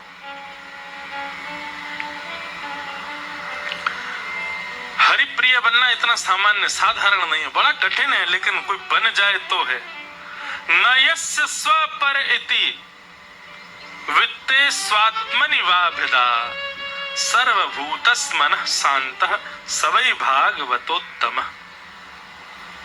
उत्तम भागवत का लक्षण है, पराया और अपने के भाव नहीं रखता है, सब में सम बुद्धि रखता है, सब ठाकुर जी का है इसी भाव से रखता है। ये हरिप्रिय का उत्तम भागवत का लक्षण है। इस प्रकार के ये उत्तम भागवत के लक्षण यहां पर बताए गए। इनका पालन जो करे वो श्रेष्ठ है। तो इस प्रकार उत्तम भागवतों के लक्षण बताए गए हैं। आगे राजा निमि ने दूसरा प्रश्न किया, तीसरा प्रश्न किया। अभी तक कितने प्रश्न हो गए? 1 2 3। पहला प्रश्न भागवत धर्म क्या है, दूसरा प्रश्न भगवान का प्रिय कौन है, और तीसरा प्रश्न अब राजा निमि क्या कर रहे हैं कि परस्य विष्णोरिशस्य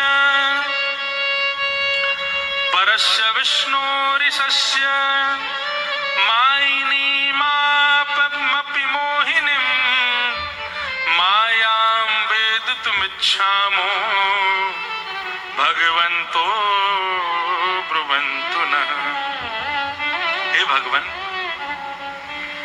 माया किसको कहते हैं? मैं माया के बारे में जानना चाहता हूं। ठाकुर जी से हमको दूर करने में सहायक कौन होती है? ठाकुर जी से दूर करने में सबसे बड़ी योजना किसकी होती है? माया की।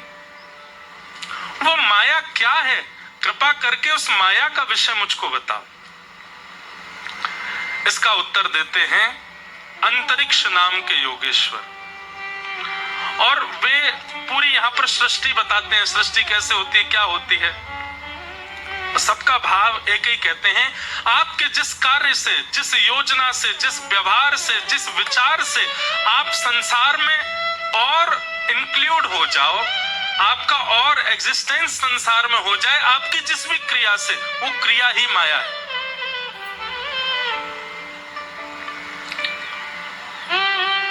जिससे संसार आपको और अपनी ओर खींच रहा है, वो क्रिया ही माया है। और जिससे आप धीरे धीरे संसार से मुक्त होते जा रहे हो, वही भजन है। पहले हमारा व्यवहार ऐसा नहीं था, अब हमारे व्यवहार में थोड़ी कमी आ गई है। पहले हमारा स्वभाव अच्छा था, अब हमारा स्वभाव थोड़ा बदलता जा रहा है। पहले दया ज्यादा थी, अब दया कम होती जा रही है। पहले प्रेम ज्यादा था, अब प्रेम में न्यूनता आती जा रही है। पहले दोष दृष्टि नहीं थी, अब दोष दिखने लग गए हैं। जिन कारणों से ये सब हो रहा है, वही माया है। सीधी बात, जिस क्रिया से आप ठाकुर जी से विमुख हो रहे हो, वही माया है। जिस क्रिया से आप ठाकुर जी से दूर चले जा रहे हो, वही माया है। हम लोग बालक को बड़ा करते हैं तो बचपन से हम ही माया में लगाते हैं उसको। ये माँ है, ये पिताजी हैं, ये भाई हैं, ये बंधु हैं, दूध पियो, ये करो आदि आदि सब भावों से। फिर उसको स्कूल भेजेंगे। अच्छा देखो, स्कूल में मैं भी पढ़ा हूं, आप सब भी पढ़े, हम सब पढ़ते हैं, पर मूल उद्देश्य क्या था स्कूल में पढ़ने का? ज्ञान लेना नहीं, माया में फंसना। कॉलेज क्यों गए हम, यूनिवर्सिटीज क्यों गए? सबने किए, मैं भी गया हूं, आप सब भी कर रहे हो, पर मूल उद्देश्य यही था कि हमको क्यों पढ़ाया गया, क्यों लिखाया गया, क्यों सब चीजों में फंसाया गया, ताकि हम संसार की माया को खरीद सकें।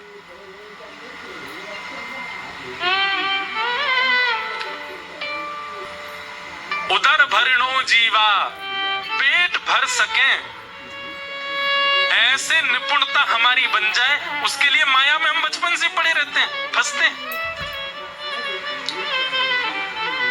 कहने का अभिप्राय, कल रात्रि में थोड़ा सुबह उठ करके करीब 3 बजे ये विषय पढ़ रहा था, तो मन में एक भाव आया कि बचपन से हमने किया क्या है, केवल माया में फंसने का ही काम किया है।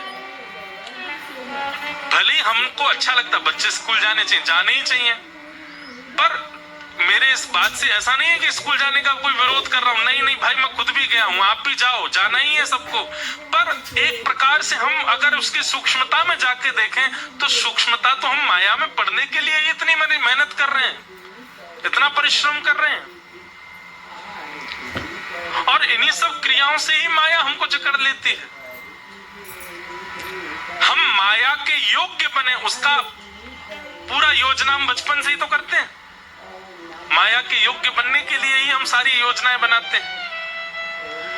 भैया खूब करो, सारी योजनाएं बनाओ जिससे भी माया के आप हो जाओ, लेकिन जिस किसी दिन भी किसी सत्संग से टकरा जाओ, किसी वैष्णव की कथा सुन लो, किसी भगवत भाव में पहुंच जाओ, बस उसी समय अब विपरीत चलो। अब माया से ठाकुर जी के हम कैसे हों, उसकी योजनाएं बनाओ। अब तक योजना माया के अनुकूल बनने की करी थी, अब योजना ठाकुर जी के अनुकूल बनने की करो। तो माया क्या है? संसार के वो सारे चकाचौंध, संसार की वो सारे आकर्षण जिनसे आप एक क्षण के लिए भी ठाकुर जी को भूल जाते हैं, वो ही माया है, वो सब माया है। तब यहां पर अब ये प्रश्न तो सामान्य था, लेकिन इसके अगला प्रश्न बहुत सुंदर है। राजा निमि कहते हैं कि महाराज इस माया से बचा कैसे जा सकता है, ये बताओ। अब माया में फंस तो गए, हमारा चक्र। अच्छा एक और बात बताऊं, आप माया में बचपन से ना पढ़ो ये भी संभव नहीं हो सकता। ठाकुर जी ने भेजा ही इसीलिए कि माया में फंसो और फिर माया में फंस के उस माया से निकलो। क्या ठाकुर जी गेम खेलते हैं हमारे साथ, पहली पूरी। पहले तो पूरा जन्म ही इसी रूप से करवाया कि माया में फंसे, और फिर कहते हैं माया से बचो। गीता में उदाहरण ठाकुर जी कह रहे हैं कि ये मत करो वो मत करो, तो आपने संसार ऐसा बनाया ही क्यों कि उसमें फंसे, और जब फंस गया जीव और उससे कह रहे हैं कि अब इससे निकलो। यही तो पहेली है। टीचर अपना विषय स्वयं पढ़ाता है और स्वयं पढ़ाने के बाद स्वयं अज्ञात बन के आपसे पूछता है। स्वयं ने ही आपको एक विषय पढ़ाया और उसी विषय का फिर स्वयं अज्ञानी बन जाता है और आपसे प्रश्न पूछता है, अच्छा बताना ऐसा ऐसा होगा तो क्या होगा। अब बच्चा ये कहते गुरुजी आपने तो पढ़ाया था, आप ही भूल गए, तो टीचर पीटेगा। और मैं तुझसे पूछ रहा हूं तेरी जानकारी के लिए कि तुझे कितना पता है। ठाकुर जी क्या करते हैं, पहले तो माया में हमको फंसाया, माया का पाठ पढ़ाया, और फिर ठाकुर जी कह रहे हैं अब तो तुम फंस गए, अब निकलोगे कैसे। उस समय कोई ठाकुर जी से कहे हैं फंसाया तो आपने, ये सब संसार में बांधा तो आपने।